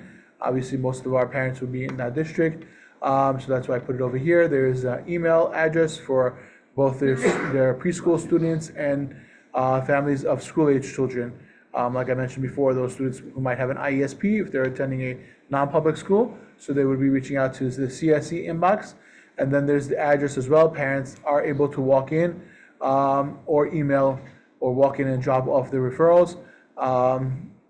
In the bottom, I put just the link to all the CSEs for parents who are not living in this district as well. Okay, so now we move on to the school age process, and it's very similar to what we just mentioned and what we just outlined. There's some minor differences. You're still going to go through those three major points: the referral, the evaluation, and the IEP meeting. The referral process is pretty much the same. You're submitting a written referral. The main difference is that you can actually submit this now to your school, because your school is actually the agency, so to speak, that's going to be taking care of the evaluation and the IEP meeting. So it's more in-house, and you would provide that to the special ed point at your school. Usually there's an AP. You could drop it off with the principal as well. Just letting them know that you want to have your child evaluated for services. That triggers the process. The evaluation process starts. You'll get that paperwork. We will start with a social history interview, and that is the parent meeting with the social worker, going over the process, understanding what they're consenting to, and so that they are providing informed consent to the evaluation. And then once they would start that, the child will be evaluated in the specific areas of concern. A psychoeducational evaluation is required at a minimum, and then any other areas of concern would be decided after that to see if they need to hone in on anything specific. Following the evaluation, we would have the IEP meeting. Again, this will take place at your school with the team at the school, and at the meeting, you'll discuss the evaluation results and come up with a program. If you're eligible, if the student's eligible, come up with a program to service the student at the school. Students must be eligible for one of the 13 disability classifications defined by the New York State Education Department regulations of the Commissioner of Education, Part 200. So there is a specific criteria that students must meet in order to be eligible for an IEP and for special education services. And that will all be discussed at the meeting to discuss whether or not they fall into any of those. And I actually have a slide on that a little bit later, so we can talk a little bit more about that. But now we can move on. Probably the most important part of the IEP meeting will be developing a program, an appropriate program for the student. Like we said, the IEP is a written statement of the plan to provide the child with free and appropriate public education in the least restrictive environment. What that means is that the child will be in school and classroom with non-disabled peers for as much of the day as appropriate. That's really the mandate that we have. That's the goal that we want for all of our students. Even those that need extra support, we want that support to be provided in the least restrictive environment where they're not excluded, or they are excluded to the least extent possible in order to get the support that they need. There's an array of services available to support children in their least restrictive environment. You can see the different settings. We can have a student in general education not receiving any services. We have a child in general education with related services such as, let's say, speech therapy or occupational therapy. You might have a child in general education receiving SET services. That's a special education teacher supporting them for a few hours a week. You might have a student in an integrated co-teaching classroom. That's a classroom with 2 teachers, and part of the class is students with IEPs. You might have a special class where it's a small class and everyone in that class has an IEP. And then we might have some more restrictive settings as District 75 programs where everyone in the school is a student with an IEP, or day in residential placement. Those are for students that cannot function safely or appropriately in a community school setting, so they need something more restrictive. And then, of course, we have home and hospital instruction as well for those students who may have medical issues. And I just want to point out that the arrow that I put up and down, and the reason I put that over there is to demonstrate this is an array of services, and it's not a step ladder. We're not starting in one place and going up or down. It's really a flow depending on the student's needs. And at any point in their educational career, a student might fall in any of these categories as needed to best suit, or a combination. You might have a student for part of the day in one type of setting and part of the day in another type of setting, depending on their specific individual needs. Okay, so like I said, I do have a slide on this disability classifications. This is part of a larger presentation that I do later on in the year on the IEP, but this is just a snapshot. Like I said, there are 13 classifications. The child has to fall into the category, the criteria for one of these classifications in order to be eligible for an IEP. The team would choose the classification that most affects the student's educational performance. The star on the bottom I just put for preschool students only. Those students would not receive a classification because they're too young for us to really classify them under any of these classifications. So they would receive a generic preschool student with a disability as long as they meet that 33% delay like I mentioned. Then they would just have that classification on their IEP until they transition to school age. Okay, IEP review. So there are times that your child's IEP will need to be reviewed. And basically there are 2 types of reviews. There's the annual reviews that are conducted at least once a year. And then we have the reevaluation, the mandated reevaluation, which should occur every 3 years. The reevaluation is just a bit more comprehensive, where there may be new assessments that are needed and evaluated for the student to ensure that the program is still appropriate. But at least once a year, the team should be meeting to update the goals, to review the progress, and to make sure that everything is still appropriate. In addition to the required annual review, a review of the current IEP can be requested by the parent in writing to the school, CPSC, or CSC at any time, and that will be considered.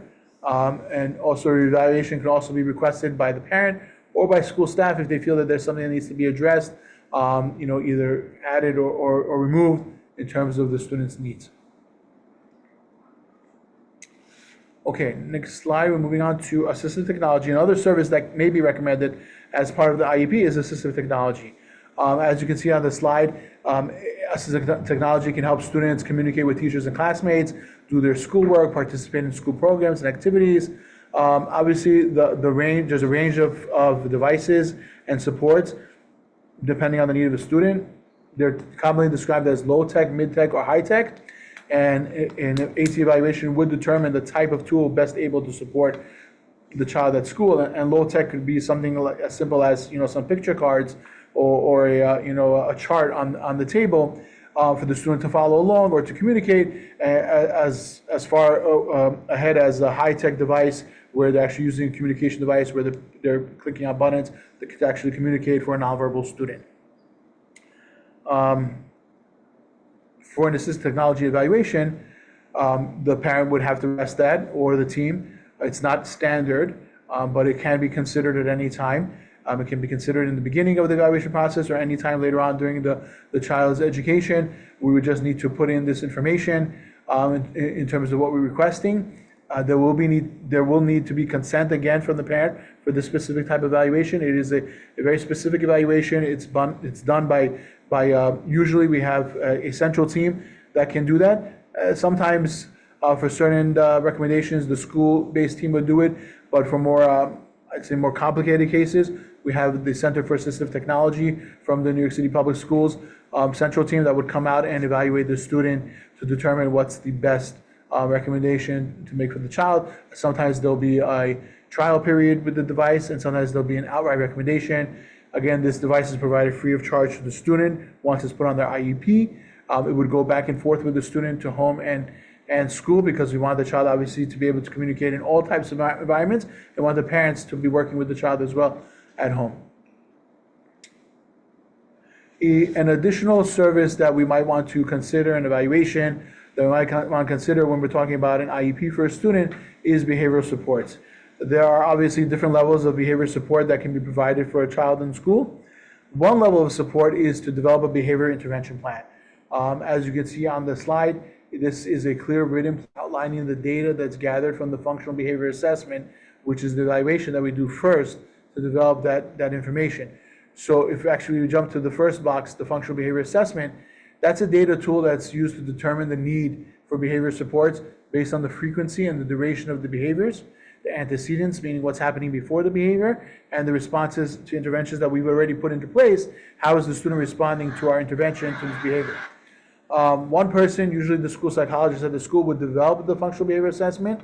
However, the data collection should be done collaboratively over a number of days in various settings, various times, because children act differently at different times, and we really want to hone in on what's causing this behavior and what we can maybe modify to address that. So it's a whole team effort. We would need parental consent, again, for this specific type of evaluation, even if the child already has an IEP.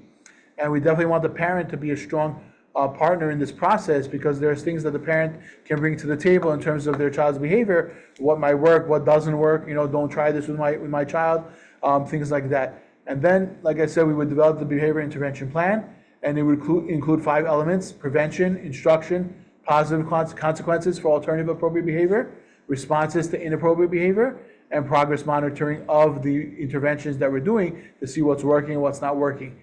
It would also list who's responsible for implementing the plan. It must include input from the parent, like I mentioned, and it should be implemented and monitored prior to recommending a crisis paraprofessional, which sometimes is the outcome of the plan, when we see that the interventions that we put in are not working without the additional person to work with this child one-on-one. Then we would go and add the crisis or behavior para to support with this plan. Ultimately, the goal of this plan is really, like I said, to modify the behaviors of the student. We can't necessarily change all behaviors, but we can modify them to the extent possible in order to make it safe for the student and for the students around that student, and also to make it conducive to their learning. Okay, so I just put in these next 2 slides just because we do have certain instances where these come up and parents may have some questions about this. So the majority of our students that are recommended for related services, and when I say that, I'm talking mostly about speech therapy, occupational therapy, physical therapy. Like I said, the majority of those students will receive their services in school. We have providers on staff at every school, and the expectation really is to provide the service at school through an employee of the school. That is really the best model as well, because we want collaboration with the whole team. We want them to provide the service in conjunction with the other learning that's going on in the school to really make the best progress. But there are times, for different reasons, where we may need to contract out to an agency to provide the services. It may be a staffing issue, it may be a student issue where the student can't receive the services at school. Maybe the student's not attending school right now. Maybe they're getting on home instruction at this time. So we would provide a related services contract known as an RSA. This is just an example of one. Obviously, it's redacted for any student information, but just so that you can see the format. This is something a parent would receive. Usually we send it to the school first, and then they share it with the parent. We ask the schools to support the parents. They would have to fill it out. The provider that is found either by the parent or by the school or our office would fill out a section as well and then send it back. There are times when we're able to get an agency provider to come to the school, but in that case also they would still have to fill out this form with the parent. Similar to that, we have what's called a SETS, Special Education Teacher Support Services Authorization Form, otherwise known as a P4. You may have heard of that terminology, and that's again similar to the RSA that we just mentioned, when there are times when we need to provide an outside SETS provider to provide the service that's recommended for the student. So again, the parent will receive a form. A lot of times parents will receive the form and they'll sign it and send it back. That's not the way it works. We need the provider to fill out the form as well as the parent. Parent does receive a list with authorized providers that they can reach out to. We can sometimes guide parents along with that if we are, made known of a provider that's available. But it's ultimately the parent's choice to choose who they want to work with, and then they would both fill that out and then send that to our office for authorization. Okay, so just a note on translation and interpreter services. We do provide those services over the phone and in person, as for any meeting that a parent may have for a student at school or with anybody at the New York City Department of Education. At any time you can request that over the phone, in person, sign language interpretation, in person, virtually as well. And then also we have documents, translation of documents as well, including IEPs or evaluations or notices. A lot of things we already have. From many of the languages, our notices are already pre-populated to print in those languages, but we can actually also translate entire IEPs for parents so that they can have a better understanding of the plan for their child. Okay, 504 accommodations plan. So moving a little away from the IEP, like we said, that's for students who are eligible for special education services, but then we also have a 504 accommodation plan, and that's for students who may not need an IEP, but they do still need some type of accommodation due to their disability. So as you can see on the slide, these accommodations help students with special health needs to participate in New York City public school programs and activities on an equal basis with their peers who do not have disabilities. They may be eligible for health services and other type of accommodations if they have a physical or mental impairment, and the impairment substantially limits at least one major life activity. In order to obtain a 504 accommodation plan, the child has to complete the medical accommodations request form. The doctor may suggest that the school provide certain accommodations, and then the team at the school would meet with the parent to decide if the suggested accommodations are appropriate, and if so, how to provide them at the school, and they would develop the written accommodations plan. Examples of accommodations might be in the classroom, maybe seating arrangements in the classroom for a student with visual needs, or even attention issues, testing accommodations for students, sometimes having a health paraprofessional that might be part of an accommodation plan, or transportation accommodations as well. Those can all at times fall under accommodations plan. Many times what happens also is sometimes a student will start with a 504 accommodation plan and then move into an IEP before, through the evaluation process. That takes time. So in the meantime, they're able to get an accommodation plan. Once we have the IEP, generally we would collapse that all into the IEP, and we would put all the accommodations into the IEP, and they would no longer need the 504 plan. Okay, at any point, a parent can request a hearing in writing or mediation to challenge any school decisions made regarding their child. I put the information, it's an email address. Alternatively, a parent can write the letter and submit it to their school or to the district office, and we would forward that on their behalf.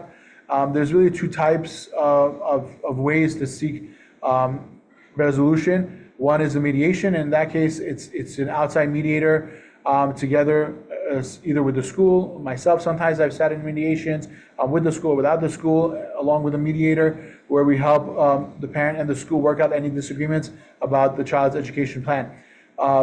If we need something more than that, we can go to an impartial hearing, again, if the parent wants that. And in that case, it's a little bit different than mediation. In this case, you actually have a hearing officer who listens to both sides of the disagreement, and they will decide what, if anything, went wrong and how to fix it, as opposed to mediation.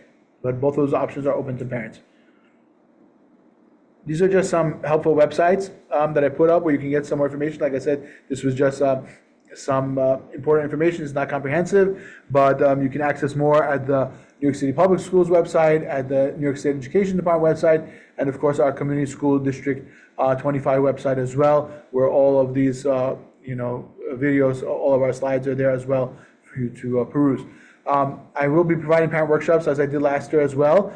This is the tentative schedule for this year. I kept the topics the same as last year because I think they're very vital and they're important to continue to review them. And, there's always new questions that parents may have coming in. So the first one we hope to do in November is understanding the IEP. And in that presentation, I go through every section of the IEP and break it down, what it is, what should be in that section, what should not be in that section, and really what it means when you're looking at those parts of the IEP.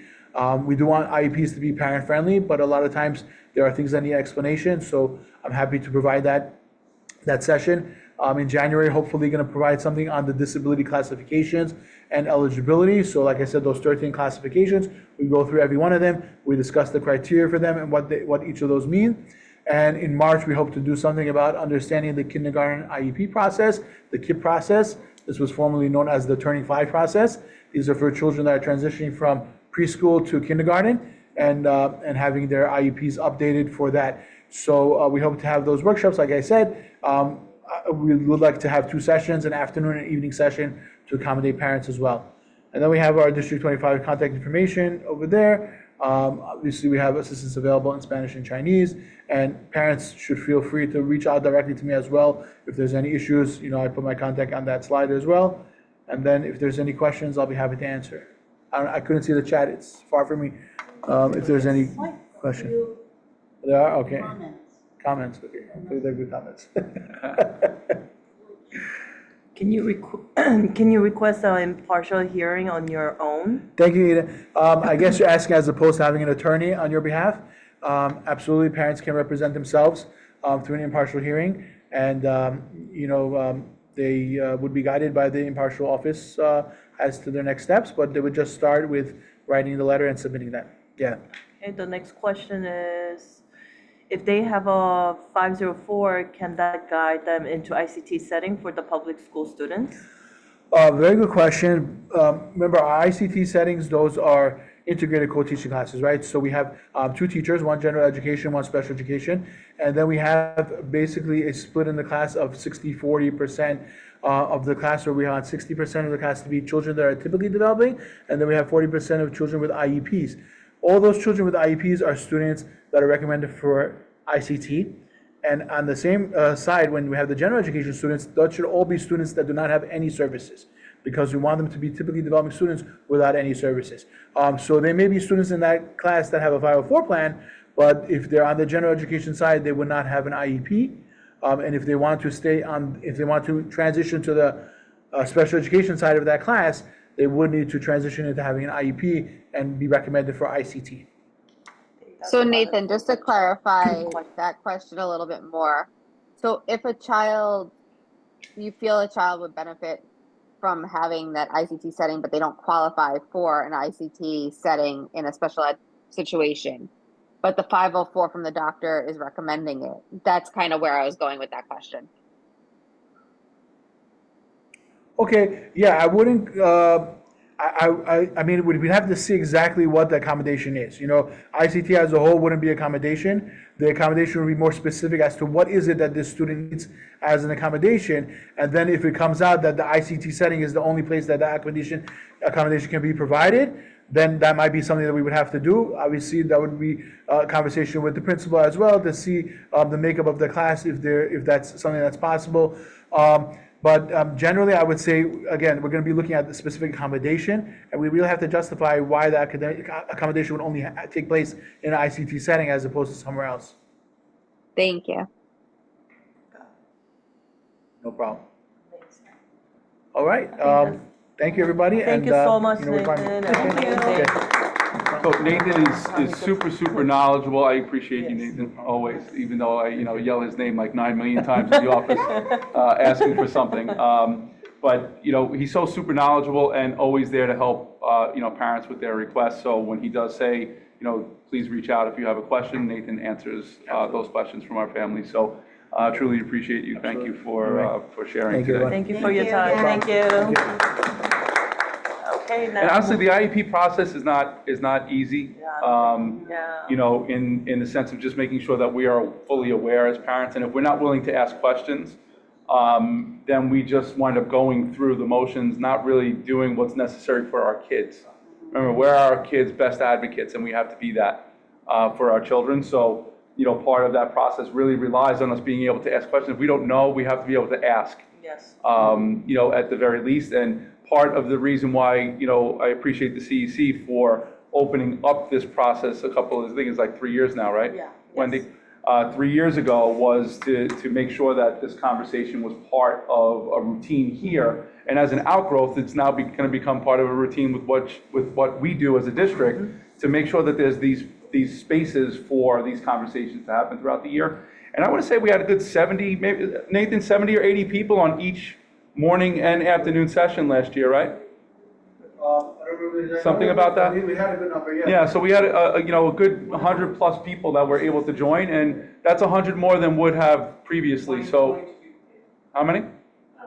20. Oh, you, Lewis. I know we had a good turnout for both the morning and the afternoon. So thank you for that. All right, moving along, we have one of my favorite sessions from Dr. Mike. Oh, It's yeah, a thank you. superintendent report. This is the data that we really get to see what is going on in our Are district. you sharing data today? No, the window closes on the 25th. Oh, I see. So you guys will get a little bit of an update in November. Yeah, not today. Yeah, so you won't get a data update today. You know, we have up to where we are, but it's not going to give you a full picture of everything that's happening in our schools. So we'll give you the full update in November. But just a couple of things to talk to you guys about. Celebrations, highlights, this idea of connection before content, I shared with you last time. I know that, you know, our first two sessions were a little bit lengthy, so if you'll indulge me, we'll do it really, really quickly, as a space of connecting with one another. Diagnostic assessment window, I will make sure that's clear for everyone for the first go round.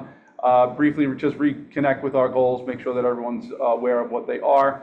I want to talk to you about a parent survey that's going to be shared within the very near future around language access.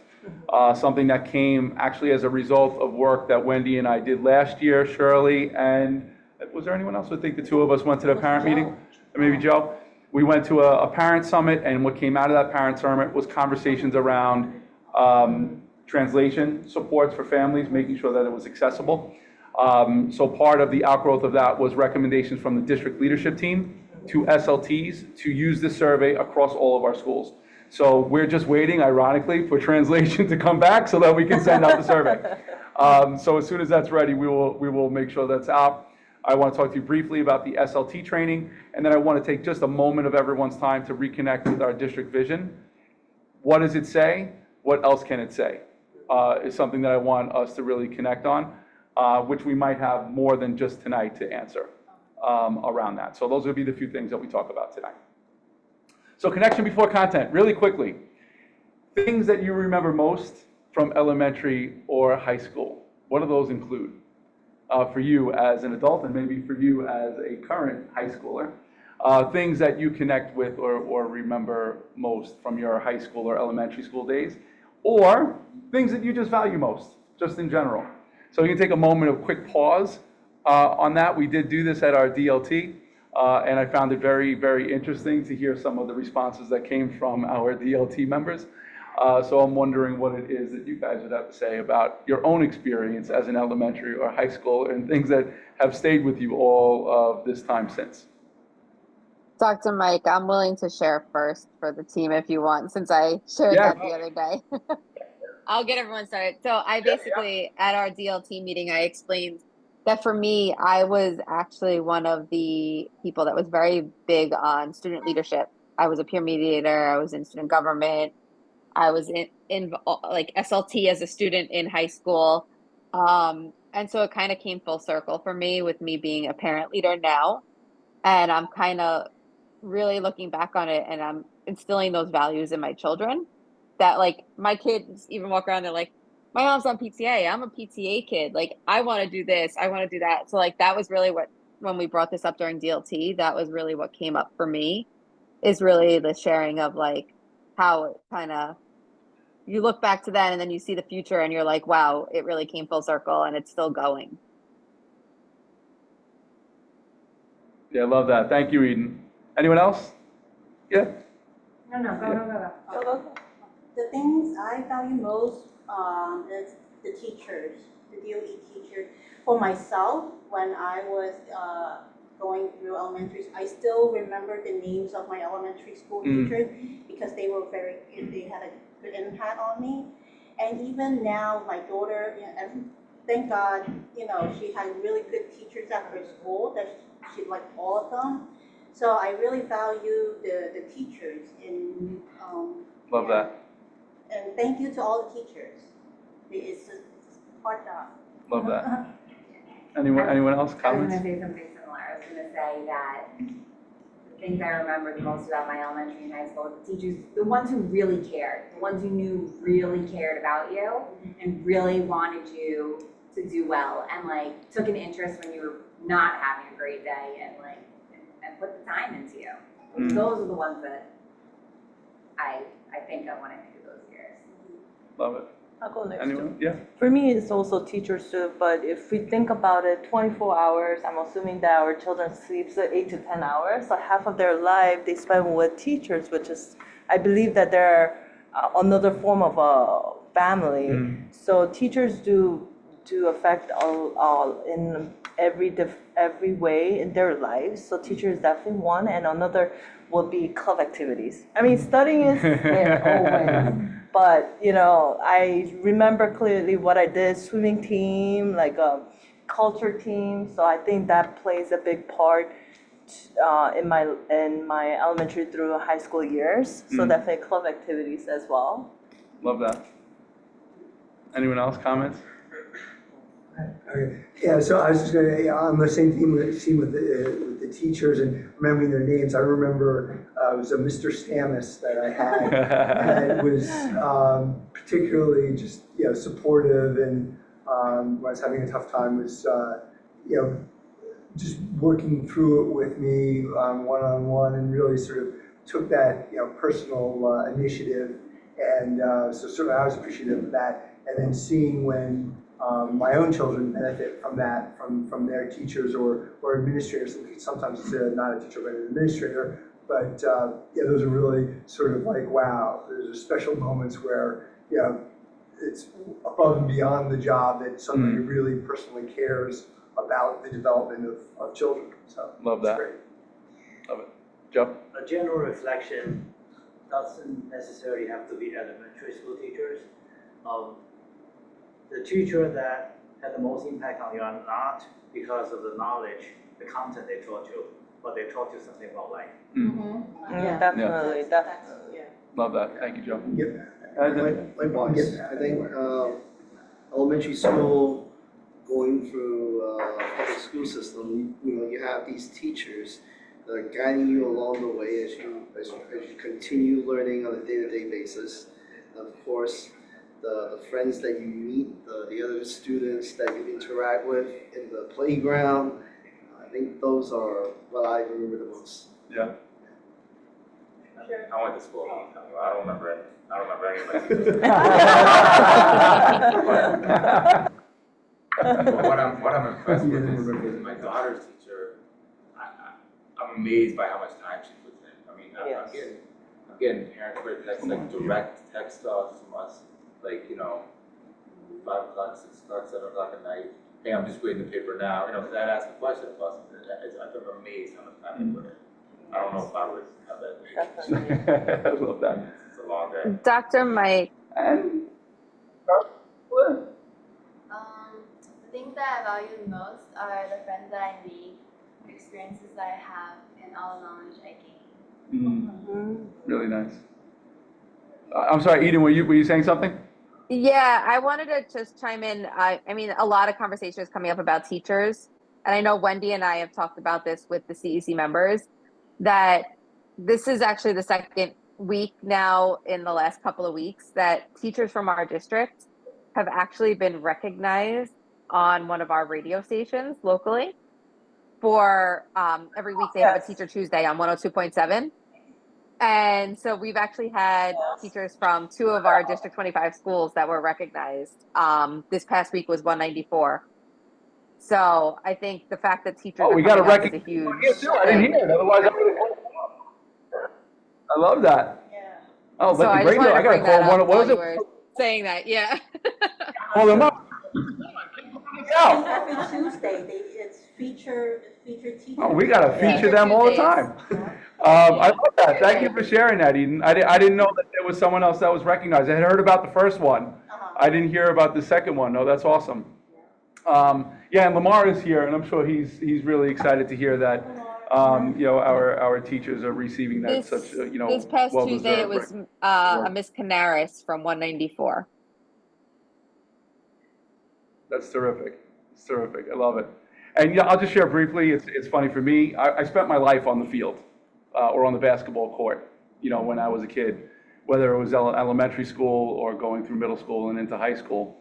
And they're my fondest memories for lots of reasons. One, I'm super competitive, as in case you guys didn't know that already. I'm a very competitive guy. But there was also something about team that I valued so much, and I still value today. Because I think, we grow together when we do things together as a group. You develop certain bonds, you develop certain space of camaraderie, and you develop a certain push towards being the best that you can be. And for me, that is what I always really remember about high school. But what's cool about it is that my daughter's a sophomore. She's been on the varsity team for the past 2 years. She's doing really, really well as a volleyball player. So when I can, I get an opportunity to go and watch her play, and it's just cool to see the whole thing kind of come around. I get to watch my daughter do some of the things that I really was excited about as a kid too, aside from obviously the academics, which are really, really important too. But just to see her do that stuff is just kind of like, oh my God, I don't believe that this is actually happening, and I'm here watching all of that. So that part of it's really cool for me as well. So I know I saw someone that said that they also wanted to share. I don't know who that was, but Joanna? Oh, that was me, little old me. Hi, Dr. Mike. I just wanted to share, as a product of D25 teachers, what an impact they had on me. Since elementary school, I attended PS20, 237, and John Bowne High School, and I still keep in touch with many, many of my teachers. I attended some of their weddings, and in fact, to turn it full circle, I attended several weddings for my own students. So I feel like we are a family, and D25 is really a special place. And so grateful to be a I part love of that. it. Thank you, Joanna. Thank you. So nice. Appreciate you. So really quickly through Hispanic Heritage Month through October 15th, we do have our kids engaging in a variety of different activities to celebrate this month. We'll have more in our newsletter coming in at the end of October, in that edition, as we accumulate a bunch of the different artifacts that are coming from our schools. So certainly important to recognize a range of celebrations across the year as a collective community. What happened there? National Bullying Month, Prevention Month is this month, so we do want to continue to call out the importance of, and what you're going to hear me talk about a lot this year too, is just promoting the space of kindness and respect for one another. It's going to be a message that I'm going to be sharing with kids individually, doing some outreach to them, and making sure that they are at the forefront of taking ownership of this. We have to be responsible for ourselves, and we have to take ownership over the things that we say and do. And sometimes it's only after the fact that someone says, oh, I shouldn't have done that. So we want to make sure that we're building those responsible behaviors in our kids as we go through the year. Breast Cancer Awareness Month, always super important to raise this for our community. I know that unfortunately, cancer is something that touches the lives, or has touched the lives of many folks. I know, sadly, the Dantonas have had a really range of this across each of my dad's siblings, with the exception to one, passed from cancer. So it is something that's important to make sure that we have those routine those routine checkups, and we're taking care of ourselves. It's really super, super important. National Principals Month is the month of October, and I can't say enough about the principals in District 25 and the work that they do every day on behalf of our kids, on behalf of our staff. So, big shout out to our building leaders for the work that they do every day to make sure that our kids are in a healthy learning environment. So we do have a couple of holidays that were just recently celebrated, and I practiced this one, and I know I'm going to butcher it, so I apologize in advance if I do mispronounce this. Happy Navratri, which is a Hindu celebration. It's a festival for promoting friendship and family. So happy Navratri, I'm mispronouncing it, I'm sorry, for those that celebrate. Shana Tova for all of our families celebrating Rosh Hashanah and Yom Kippur, being this opening of the religious season for our Jewish family and friends. Upcoming celebrations, we have Yom Kippur on the 12th, Italian Heritage / Indigenous Peoples Day, October 14th. Diwali, October 31st, which will be celebrated on the 1st, I want to say, is the day where schools are closed. And then certainly Happy Halloween for those that do celebrate Halloween. A couple of exciting things. PS120, new security system that is in process. Big thanks go out to Assemblymember Nili Rosick for supporting our school. They received a $250,000 security system for their building. So big shout out to her. We had Commanding Officer Coleman present with us as well.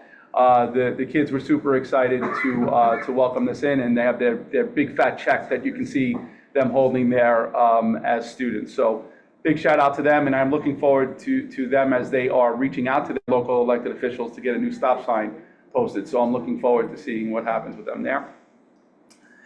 Summer reading raffle. If those of you guys that remember, we did a summer reading opportunity for our kids. They had to share their photos and they were entered in a raffle. I had the opportunity to visit all of the schools of our award winners over the past couple of weeks, and got to bring them a school bag filled with a bunch of goodies, including more books for them to continue their space of reading. And asking our kids in those classes if they like that type of an activity and should I do more of them, and to a student they all said yes. Please open up more opportunities for us to win something. So they were really excited about earning that space. One of our schools even bringing out their mascot to make it a little bit extra special. But it was really cute to connect with each of these kids. When I went in and I shared that I was there for them, you could see just the excitement in their faces. So it was really pretty cool. Ribbon cutting at PS32. Congratulations goes out to 32, and I know a number of our CEC members were able to join. It was really, really a very, very nice opening. Kudos go out to Principal Arico and Assistant Principal Valenzuela for organizing the day. We had speakers from across our local elected officials, so I appreciate them and all the work that they've done. Certainly our local council members, previously Councilor Member Vallone, as we know, our prior council member who has passed, but was instrumental in organizing this space with the CEC, as well as our council member Palladino. So big thanks to her as well. Upcoming math events, just so that everyone knows, Thursday, October 24th from 5:45 to 7:45. We will be hosting a family night at PS 154. Any folks that are willing to join, we just ask that you register so we know who it is that is going to be coming. But this was, like last year, a very similar type of event. We had really great turnout last year. I'm hoping for a really great turnout this year. On the right-hand side, there are also other math workshop opportunities that are going to be done virtually for families as well. October 29th, introduction to the New York City mathematical shifts, sense making and solving tasks, discussion in math, and implementing a shared curriculum. There will be opportunities throughout the year for our families to participate. And I thank our CEC members that have been sitting on our district math team to really look through some of our curriculum resources, what are the ones that are available to help us make a good choice going into next school year. Upcoming events, and these to me, guys, are really, really important for us as families. So on October 28th, there'll be flyers coming very soon. We just were able to solidify this date with our families, with iReady today. At PS 107, thank you to Principal Cummings for opening her doors again. We will be visiting there with the focus on getting an understanding around what the iReady diagnostic results even mean for parents. There will be laptops accessible that are at the school, but for families that want to do this virtually, we're going to have it where families, if they are at home, get those laptops ready, make sure that you're on them so that you can also participate in getting an idea of where do I find the information, what does the information even mean for me as a parent, and most importantly, if I see that my child is having a little bit of difficulty in it, what do I do then? You know, if I see that my child is a little bit below benchmark in a given area, what does that mean for me? Where are the supports inside of my school? And more importantly, where are the supports inside of iReady that parents can access? So that's on October 28th. On Wednesday the 30th, we're going to be doing an Acadians parent workshop. This one will be done virtually from 5:30 to 6:30. Similar, what are the domains that are within the screening assessment? How do we make sure that our parents have a true understanding of what that means for them? Most important for our kids in kindergarten through second grade. We want them to be readers by the time they get to third grade. This is an important tool for our parents to be aware of. How are our kids being screened? What does that screening mean for me as a parent? Yes, we have to do our work as a school. There's no doubt about it. But it's important for us to have knowledge as parents as well. So information will be on our district site. Flyers will be sent widely from us and the Gamma system so that parents are made aware and it's accessible to them. You're going to have a translator. Yeah, so we will make sure that there is translation accessible for our families. It's typically within our registration form, asking whether or not they do need translation, and we will make it accessible on those days. This is the same slide, but I want to call it out again. We have over 400 folks that are participating in some way, shape, or form in the ESL program and or GED program in the district. In fact, the individual that's helping lead it in D25 just sent me a couple of pictures of a classroom filled with parents that are there for. All the seats are full. So it's something that there's not a cap. It's not like we can't do more. The more parents that are interested, it's certainly how do we help accommodate. So this is all from District 79 and the adult education program that is accessible. So this has been really terrific. I do want to continue to push this. The fact that we have so many people that are interested and that were interested, number one, but that registered and are going, number two, is what's really, really cool about it. So I want to continue to bolster this for our families that are looking to maybe perhaps they didn't finish high school, and this is a great opportunity. It's a great opportunity to get part of this, engage in this work. It's free. They have an opportunity to receive that GED and more opportunities thereafter for our folks. And for our families that are just learning to learn English, super, super important. Great access for our folks. We do have multiple sites. This is not just 237. We have a number of our schools that are also offering ESL programs as well inside of their buildings. But I just wanted to shout this out because I did receive a picture from the other day, so I'm leaving that slide in there because of the turnout that's been so far. So DLT language access recommendation. This did come from our DLT. There is a rubric here that we're asking all of our SLTs to complete. Let me just quickly open it so you guys can see it. Of course, it is incredibly small on my screen. But you'll see that there are spaces that we're asking all SLTs to review. Do we have the communication resources? Oh, now I'm making it too big. The communication resources that are necessary for families that are speakers of languages other than English. Do we have that homeschool connection accessible? For our schools to really evaluate where are we with this so that we can make really good choices to make sure that language access is of mind. because we do, as you guys know, have a significant number of families that speak languages other than English within our school community. And part of that too is a survey. So now the survey is ready to go in terms of the 4 core languages. We're going to make it accessible in the 10 that are accessible from the city. So English, Spanish, Chinese, Korean. We're just waiting back on the parent letter that's going to go out to explain what it is that it's about. Once that's ready, this will be able to be shared with families widely, and then for schools to use in response of, to make better decisions inside of our building. So this will be coming soon, just so that everyone knows. As soon as I get that last part, I think we're just waiting on Korean right now. As soon as we get that Korean space of translation ready, it will be shared widely with all of our schools so that we can serve them as best as possible. Acadians, iReady, and map dates. So the window closes October 25th for all of our schools to assess. We do have about 17,000 children that have completed the assessment in iReady already.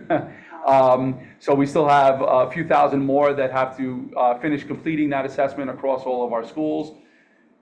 Acadians is K-2 for reading, 3 to 8 for iReady reading. Math is K-8 iReady, with the exception to children that are taking Algebra 1. And the reason why we made that decision for them to use MAP is that assessment is more aligned with the Algebra 1 assessment than what they will get in an iReady 8th grade assessment. So children that are participating in the Algebra 1 this year, just like last year, are going to be completing the MAP assessment so that we have some clarity around how they're growing towards region standards. This you guys already know. Just want to make sure that I always touch base with this briefly. All students learn to read well. Priority 1 for us as a district is that our kindergartners through 2nd graders are getting what they need in order to be readers by the time they get into 3rd grade. Big push this year, decodable text. You're going to hear me talk about that a lot during our meetings so that kids are not just experiencing lessons in class, but that those lessons are tied with the books that they're going to be reading. So we do have a big push, and we're providing professional learning in our schools to support this. Just wanted to reiterate it. Mind Up is going to be continuing across all our schools, so you should expect our kids to be engaging in brain breaks, participating in learning aligned with managing themselves, building relationships. And one of the things I wanted to mention to you in this respect is that I'm working right now with Mind Up and Common Point, our CBO, to do a wellness day here in district. The goal would be that we open up, and they've been very gracious in allowing us to use their Common Point space right across the street from Bell Academy and 169, where we can use their fields. We can have sports, we can have yoga, we can have a whole range of different wellness types of activities, including some Mind Up spaces where hopefully we can connect with Bell and 169 to open up some of their rooms as well for some tangible Mind Up experiences with kids. Not just that parents come or kids come, that we both come together and engage in some really cool activities and events to participate as one large community. They did this in September, where Goldie Hawn, who, if you didn't know, Goldie Hawn was actually there. She is the developer of Mind Up. And for me, once I was at that particular event, Catherine, I know you were there too. Being at that event, I said to the COO there, I said, why can't we do this right within our district? So we've started organizing for that, and hopefully sometime in November we'll be able to create this. Would love for CEC to also be involved as you'd like to be in creating that event. But needless to say, for me, it's about promoting kindness, promoting respect, across our schools. And one of the things that I've also asked our buildings to do, particularly our middle schools, is promote these action projects from our kids, where they're taking ownership over what it is that they say. If they say in their surveys that they don't feel like there's this mutual respect for one another, I want them taking ownership over, well, how do we change that? What does that look like, sound like, and feel like in our schools? So that you're going to be hearing more about that as the year goes on. Explicit instruction, this I've shared with you guys already in the past, not to dwell on it, but again, this is about promoting reading inside of our buildings through a real specific focus on clear modeling for our learners. This is something we're pushing across all of our schools, inclusive of MTSS. So all of our kids that need support, the goal is that our schools are drilling down that information to get our kids some of the interventions that they may need to push them towards reading proficiency. Math, as I mentioned to you in the past, math routines, problem solving, engaging in discourse, big focus of ours for this school year in terms of this priority. Lastly, is around improving our progress, making sure that our families know what the progress is of their children. And we're going to continue to serve as a model for families around parent engagement, making sure that we're creating things where it's with kids and not separate and apart. So a lot of what we do at the district level will hopefully serve as a model for what our schools also do inside of their buildings. And that has been happening already in our schools. They're offering things like First Fridays, Welcoming Wednesdays, Terrific Tuesdays, whatever you name it. They've come up with a cool slogan where families can come in and learn with their kids. And chronic absentee is going to be a constant push for me. Right now, we do have the third highest attendance rate in the city.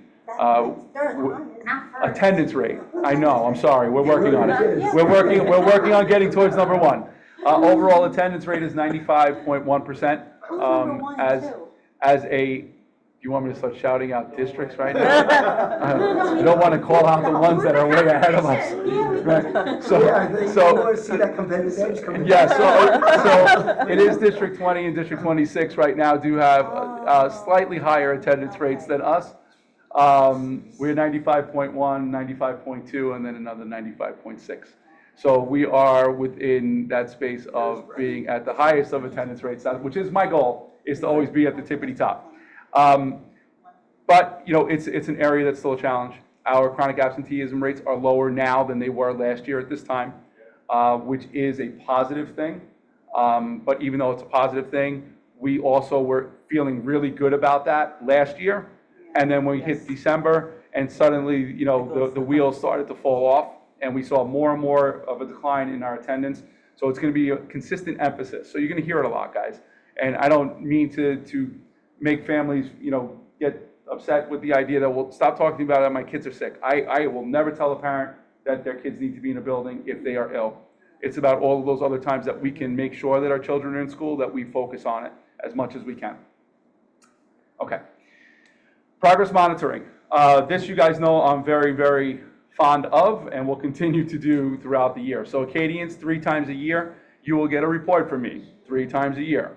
We engage in state of the district with the CEC, but it's something that I also bring to our schools and will be part of a routine process that I follow.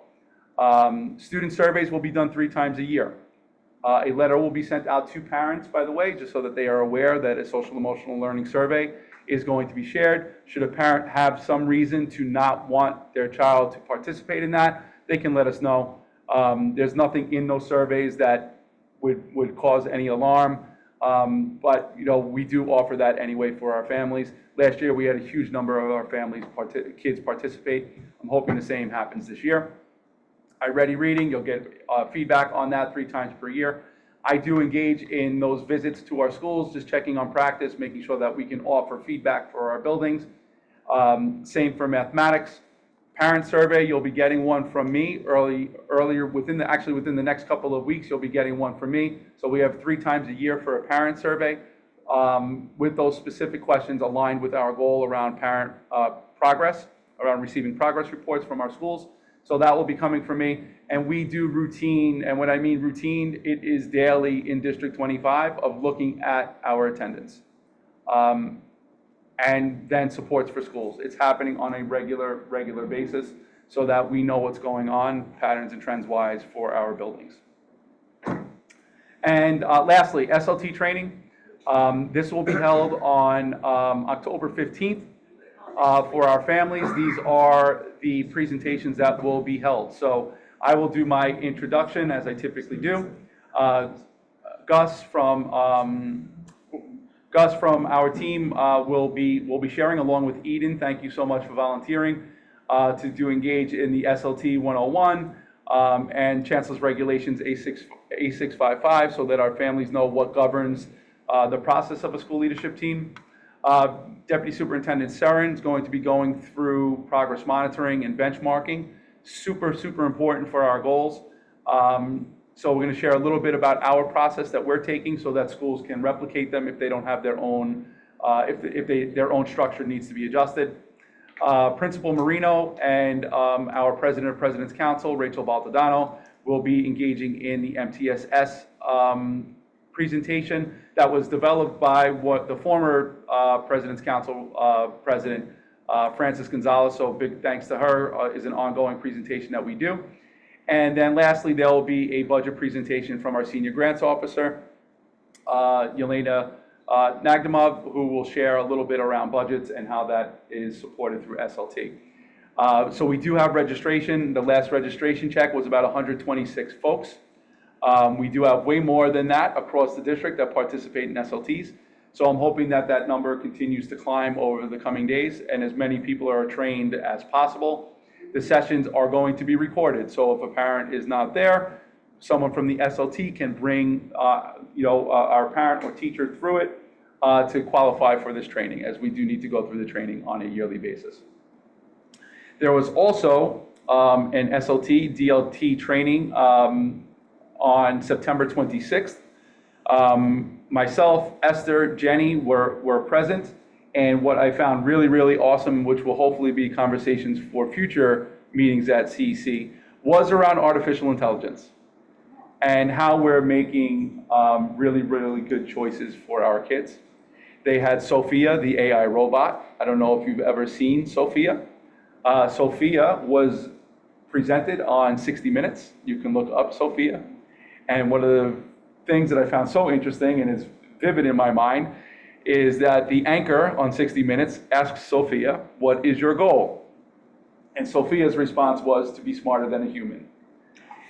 During the meeting, Sophia also presented to us and was asked questions around artificial intelligence.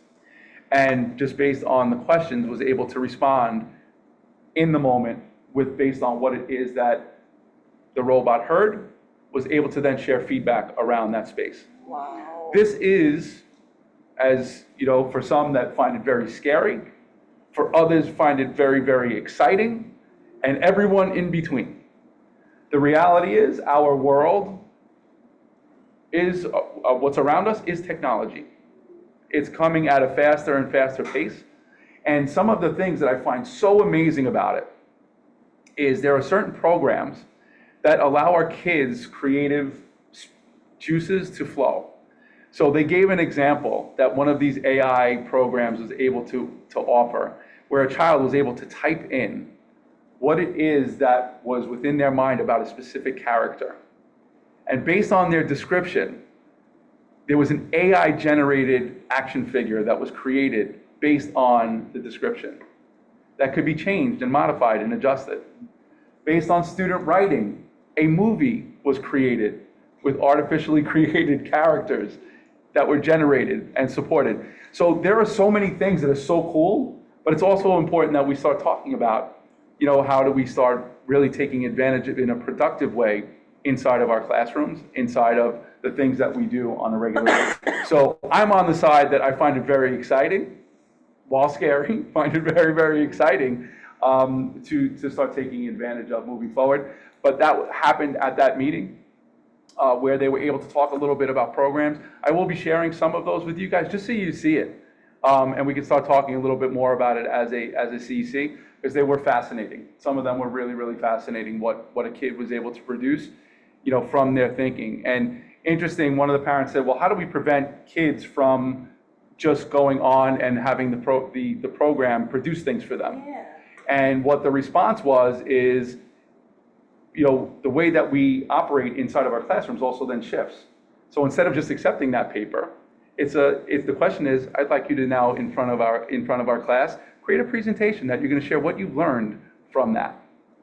So it's not just about I typed this in and now created this. It's what was your learning about it? Because ultimately it's about what did we learn, right? So I thought it was just an interesting space for me to certainly think about, and it's had me thinking since.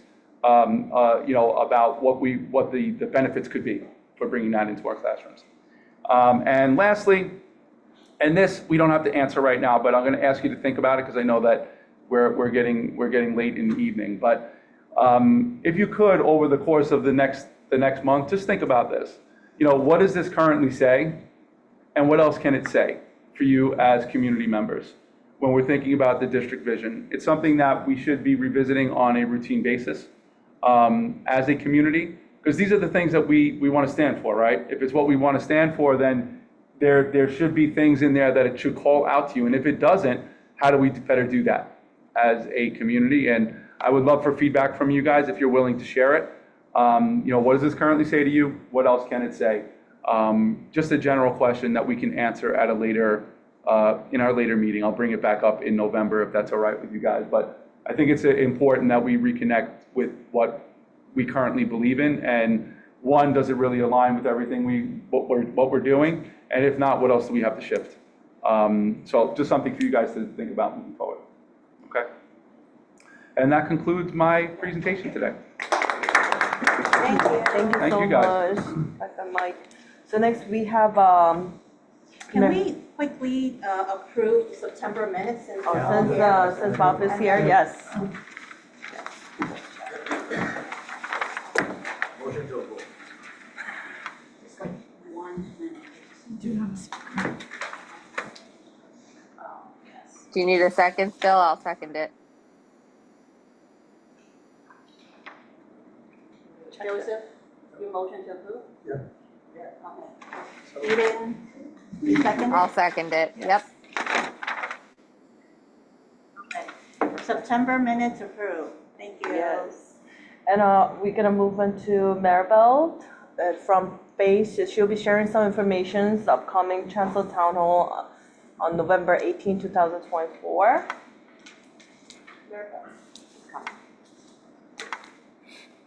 I met Mr. Leon, nice guy. It's terrific, right? Yeah. Mhm. He's the principal, Yeah, right? prison 185. He gave me a business card that says AP. I'm like, wait a minute. You what? He gave me a business card that says assistant principal. You did? Yeah. Oh, God. Yeah, sure. It's okay. I looked it up. You have slides too? I do not have Oh, slides. okay.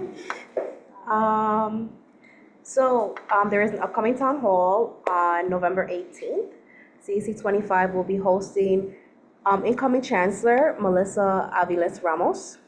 The time will be from 6 to 8 p.m. And it will be at Middle School 185. So if there's any questions, you can feel free to ask. Maribel, I think just sharing about the performances and that we're gonna kind of let people come in at 5, so performances could happen from 5:15 to 5:45. So like the CEC is aware as well. I thought the performance started at 5:15. Yes. To So if 6. we can get there for 5 o'clock, it would be, or even a little earlier, we should be there so that we're there before everyone. This is gonna move forward no matter what. Yes. Because I think some of us don't want to have the town hall anymore, so now it's out of our hands. What are the concerns with holding the town hall? I mean, It feels like now we're the only district that's having the town hall, from what I All, learned. all of the districts going forward are all having their town halls. It's an expectation that's part of just kind of what happens with, you know, with the chancellor's visit. It's not new to District 25. We've had them here before. We were told that two of them. yeah, 2 of the districts CECs were prioritized postponed. and canceled. And, Yeah. and it made sense to us because this new chancellor's not gonna have anything really new or that she's done to talk about.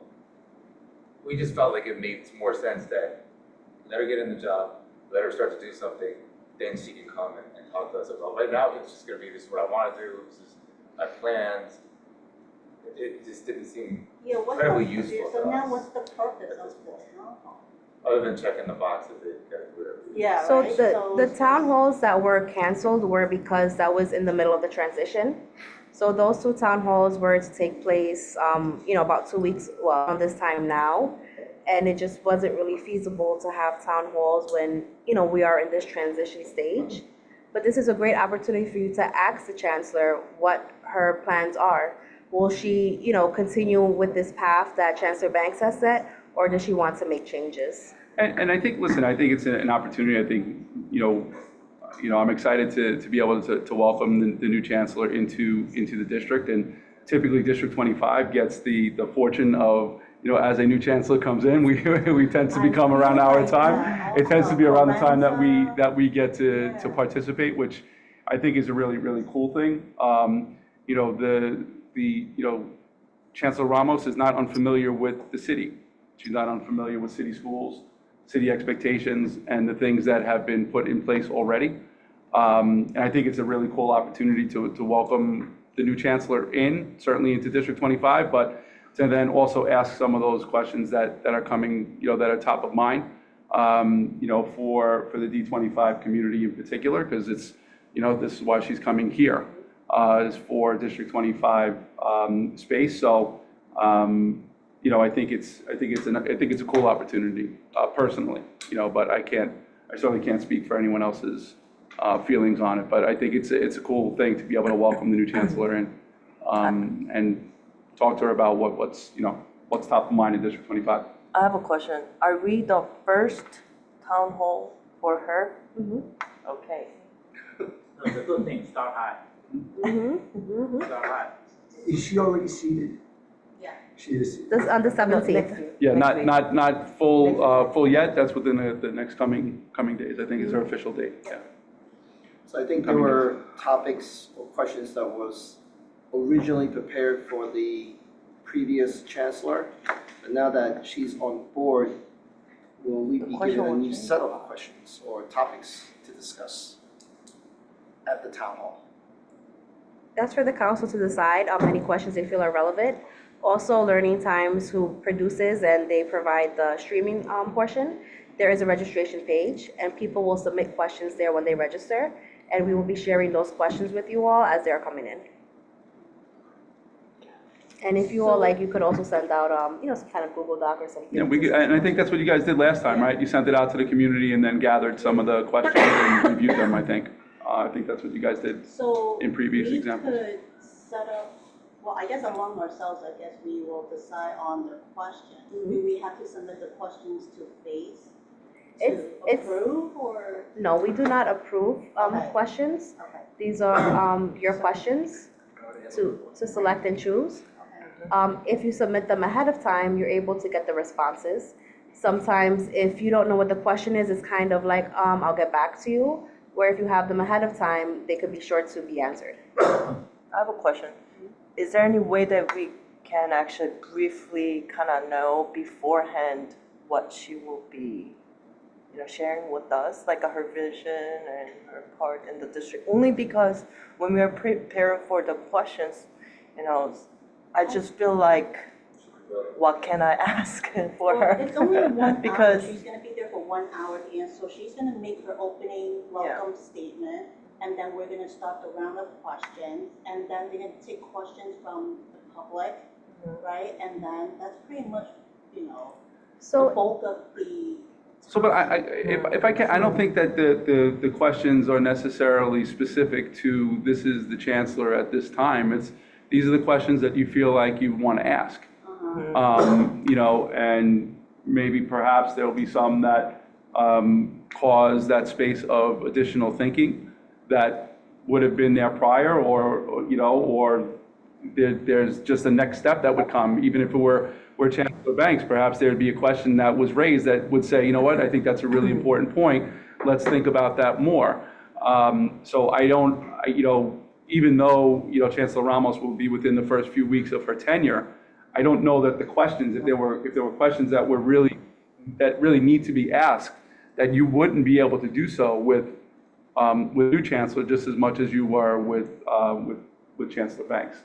I think you still have that opportunity. So if there's something that you really felt like, as a District 25 community, here are some of the things that we feel like it's important to ask, i.e., sending out that Google form, gathering some questions from the community that they feel are really important to be answered. All those can be kind of organized and then shared to, on that day or whenever it is that they're collected, to ask the chancellor at that time.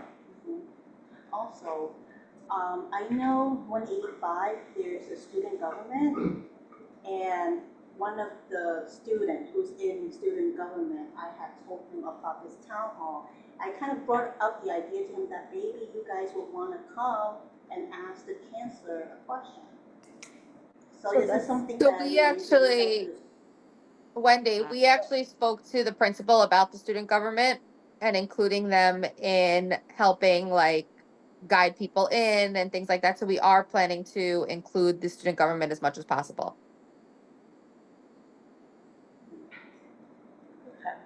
Is she planning on answering questions live from the public? I know Banks never did that. He would get cards written out, then those would be sorted through, and then he might choose to respond to something. At least that's the town hall that I saw. So the comments that come from the public are given to a member of the council, and they decide which questions to ask. So first, you're gonna have your questions, the questions that you all prepare, whether you know those are, because you also are out in the community, right? So whether you have a form or not, which is also helpful to get more, you know what the community questions are, right? An hour, you get maybe 10 to 12 questions.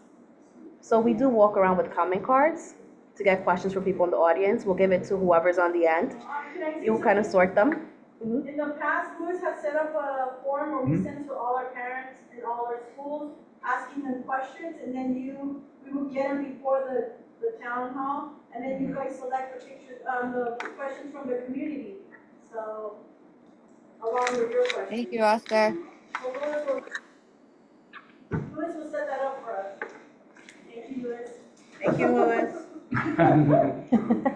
So from those, 12 to 13 questions that you put together, after you ask those questions, you may or may not have time to get to those comment cards. But if you do, we give them to you and you decide because some questions may have already been asked, right?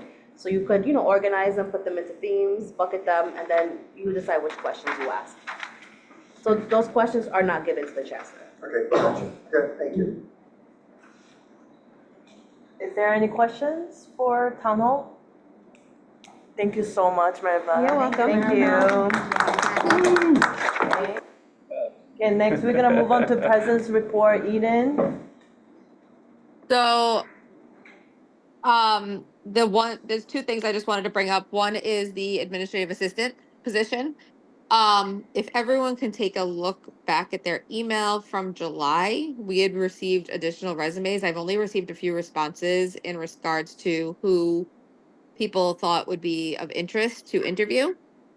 So if everyone could kind of look for that email, if you don't see it, let me know and I can forward it to you. I'd like to start scheduling the next round of interviews so we can kind of move forward with that.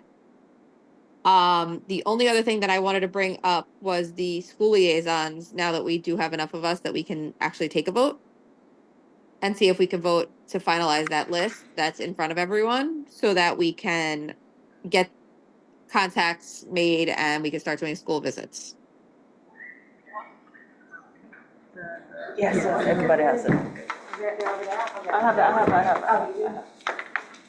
So if you guys could just take a look at the list and then if you guys can go through the roll call, we can vote on that.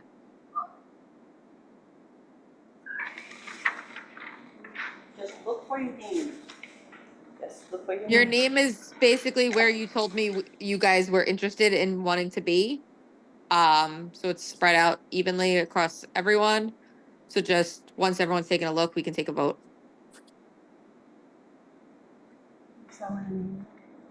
Yeah, no. Yes, I'm ready to make a motion. Second motion. Done. Good. So. Do we have to go through the roll call though for that? Oh, sure. Joseph Chow? Here. Yes or no? Yes. Use the roll call. Bob Wasorick? Yes. Yes. Catherine here? Yes. I vote yes. Shirley? Yes. Alvin? Yes. John? Yes. Eden? Yes. Eden. Okay, Yes, we meet the thank you. quorum. Thank you so much. Now we're So, gonna yeah, finally move on to public. Really quickly, just if Esther or Louis can help us, just reach out to the principals initially just to let them know who those people are. And then we can kind of schedule visits and we can start kind of getting out there. That would be helpful. Thank you. Got it. All right, so. I'll add it to when we- my report. I have a conference call coming up with them soon too. We can talk about it then. Got it. So now we're gonna move on to public speaking time. We have Lamar From is UFT. here, UFT. Thank you for waiting all this time. Yeah, Lamar.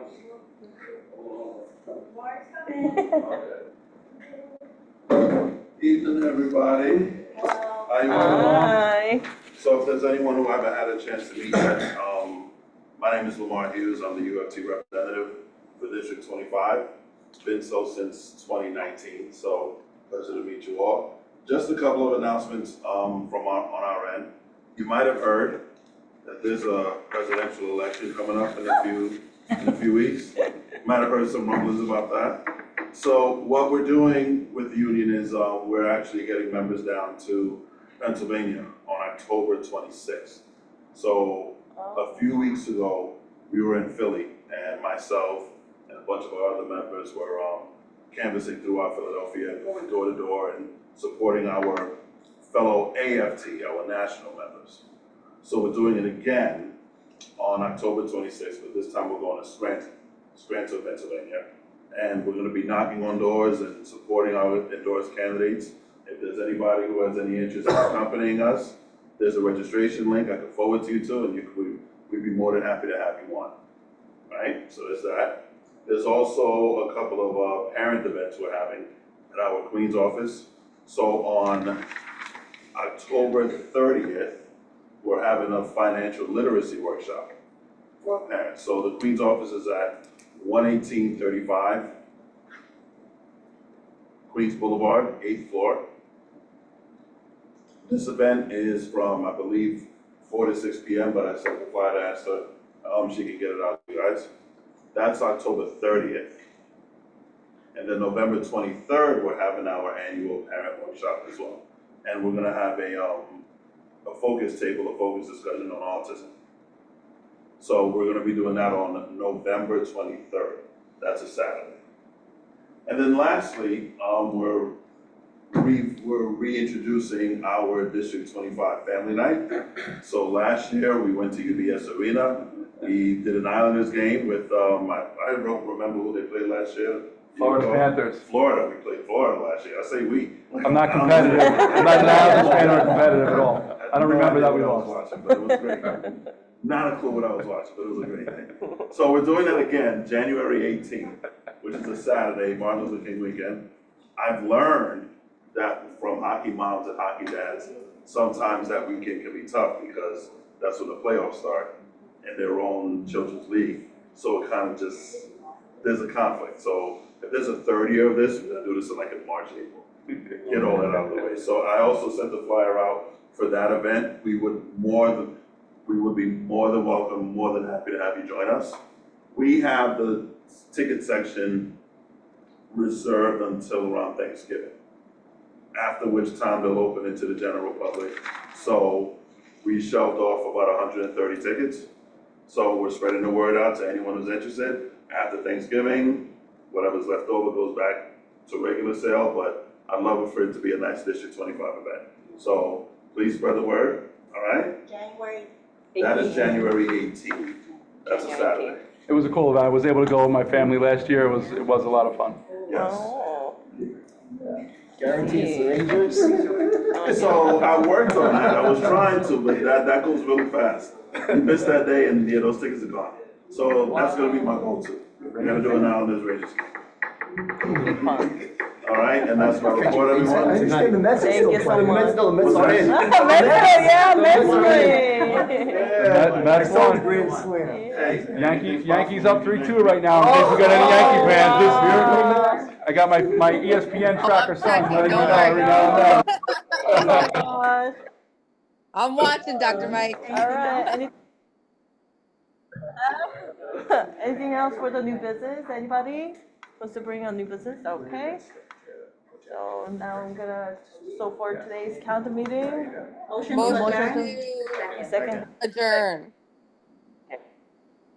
Very good. Just one thing. Uh-huh. parent spots that need to fill up, are we still going to go ahead with this or fix with the AA first? I mean, We're we could focusing go, on both. yeah, we could. Together, okay. Yeah, if we get an applicant So for let's do- CEC, then we'll address it, but we haven't gotten any applicants at this time. We got a voice on. Okay, so can we just jump into business meeting? Yes. Okay, Yes. so I'm gonna do call to order. So I'm gonna first start with the Eden Rubenstein. Present. Roll call. Roll call. Okay. Wing Yu, Present. Catherine, Present. someone, I'm here, Bob, Yep, Shirley, let's see, and then John, Present. Alvin, President, okay. You call my name? Joseph, I'm sorry. Yeah. I'm sorry about that. Motion to adjourn. I'm trying to finish with the. No, it's okay. All right, sorry about that. Marked absent. What else do we need to discuss? Okay, I mean, the Chancellor Town Hall, I guess is the set. We were actually thinking about doing some roll call to, make a quorum and then try to postpone it, but I guess this is set. So is there anything that we should share for the Town Hall? Any question? well, I will have to bring this updated news to my constituents from the schools. Uh-huh. They were looking forward to it, but then because I did not get clarity until tonight, I will bring it back to them. And maybe at our next meeting, since it's going to be the day after Election Day, maybe we can get the parents to know that it's coming on the 18th. Okay. So should we set some special meeting? Anybody? For the questions, yeah, to discuss. I think we'll probably will yeah, need one to we'll- review the questions. Yes. Can we? By the next meeting, we should all have a question. Right, but I don't think we should spend a monthly meeting on the questions. Yeah. Yeah, We it's gonna can be just very long. circulate through So what time email. it is now? Yeah, we could just do Short I could start an meeting. email thread if you want. Okay. Like just. yeah, I mean, I would almost think that if we do the Google Doc and get stuff from the community, I think just doing triage on that, and then if something, burning question comes to your mind that's not being asked, I think fine, but otherwise, I think just sorting what the community wants is probably Yeah. our job. Yeah, And I think that so too. That's probably getting. That sounds perfect. I would imagine you want to give a couple week window for your family, so if you do wind up having a meeting to review all the questions, so. So, I mean, the form is easy, we can get you the form ASAP, that's not a problem from us, so. I think if we have their questions by the end of the month, that gives us enough time to do that. Yeah, 2 weeks, I think. Yeah, 2 weeks. I think there should be themes that we can pick out and say, okay, and I would word it this way or whatever, and then that's the question. Or maybe beginning of November, because I noticed that our school, we have a lot of events before that. We have multiple events in this October, like a Monster Mash, sorry, yeah, so I'm pretty sure parents are also They're spending taking the engagement idea time. seriously. Yeah. So giving So how more quick can time, we maybe get we could. the, how quick can we get that Google form out to start getting those questions? Once we get the flyers ready from FACE. Well, no. I mean, If you the guys like form is that- ready, If that. you guys like the form I just emailed you, I can message it to all families and districts tomorrow. Okay. Yeah, that's immediate, that's not a big And you deal. guys can monitor Are we gonna pass them out before the flyers? I'll send you a link to the Google spreadsheet and you can see the questions come in real time. That sounds good. Thank you. Now we are moving on to AA interviews. No, she already sent you. So we don't have to talk about it, right? But can. I don't wanna, we Yes, have the go ahead. permit till 10, we're just asking, Oh, we yes. need a few minutes to set Trust up. me, I wanna get out of I here mean, too. yeah, me too. I should say, well, me Let's do too. this quickly. If there's anything else to talk about with the AA, I just need you guys to send me some names.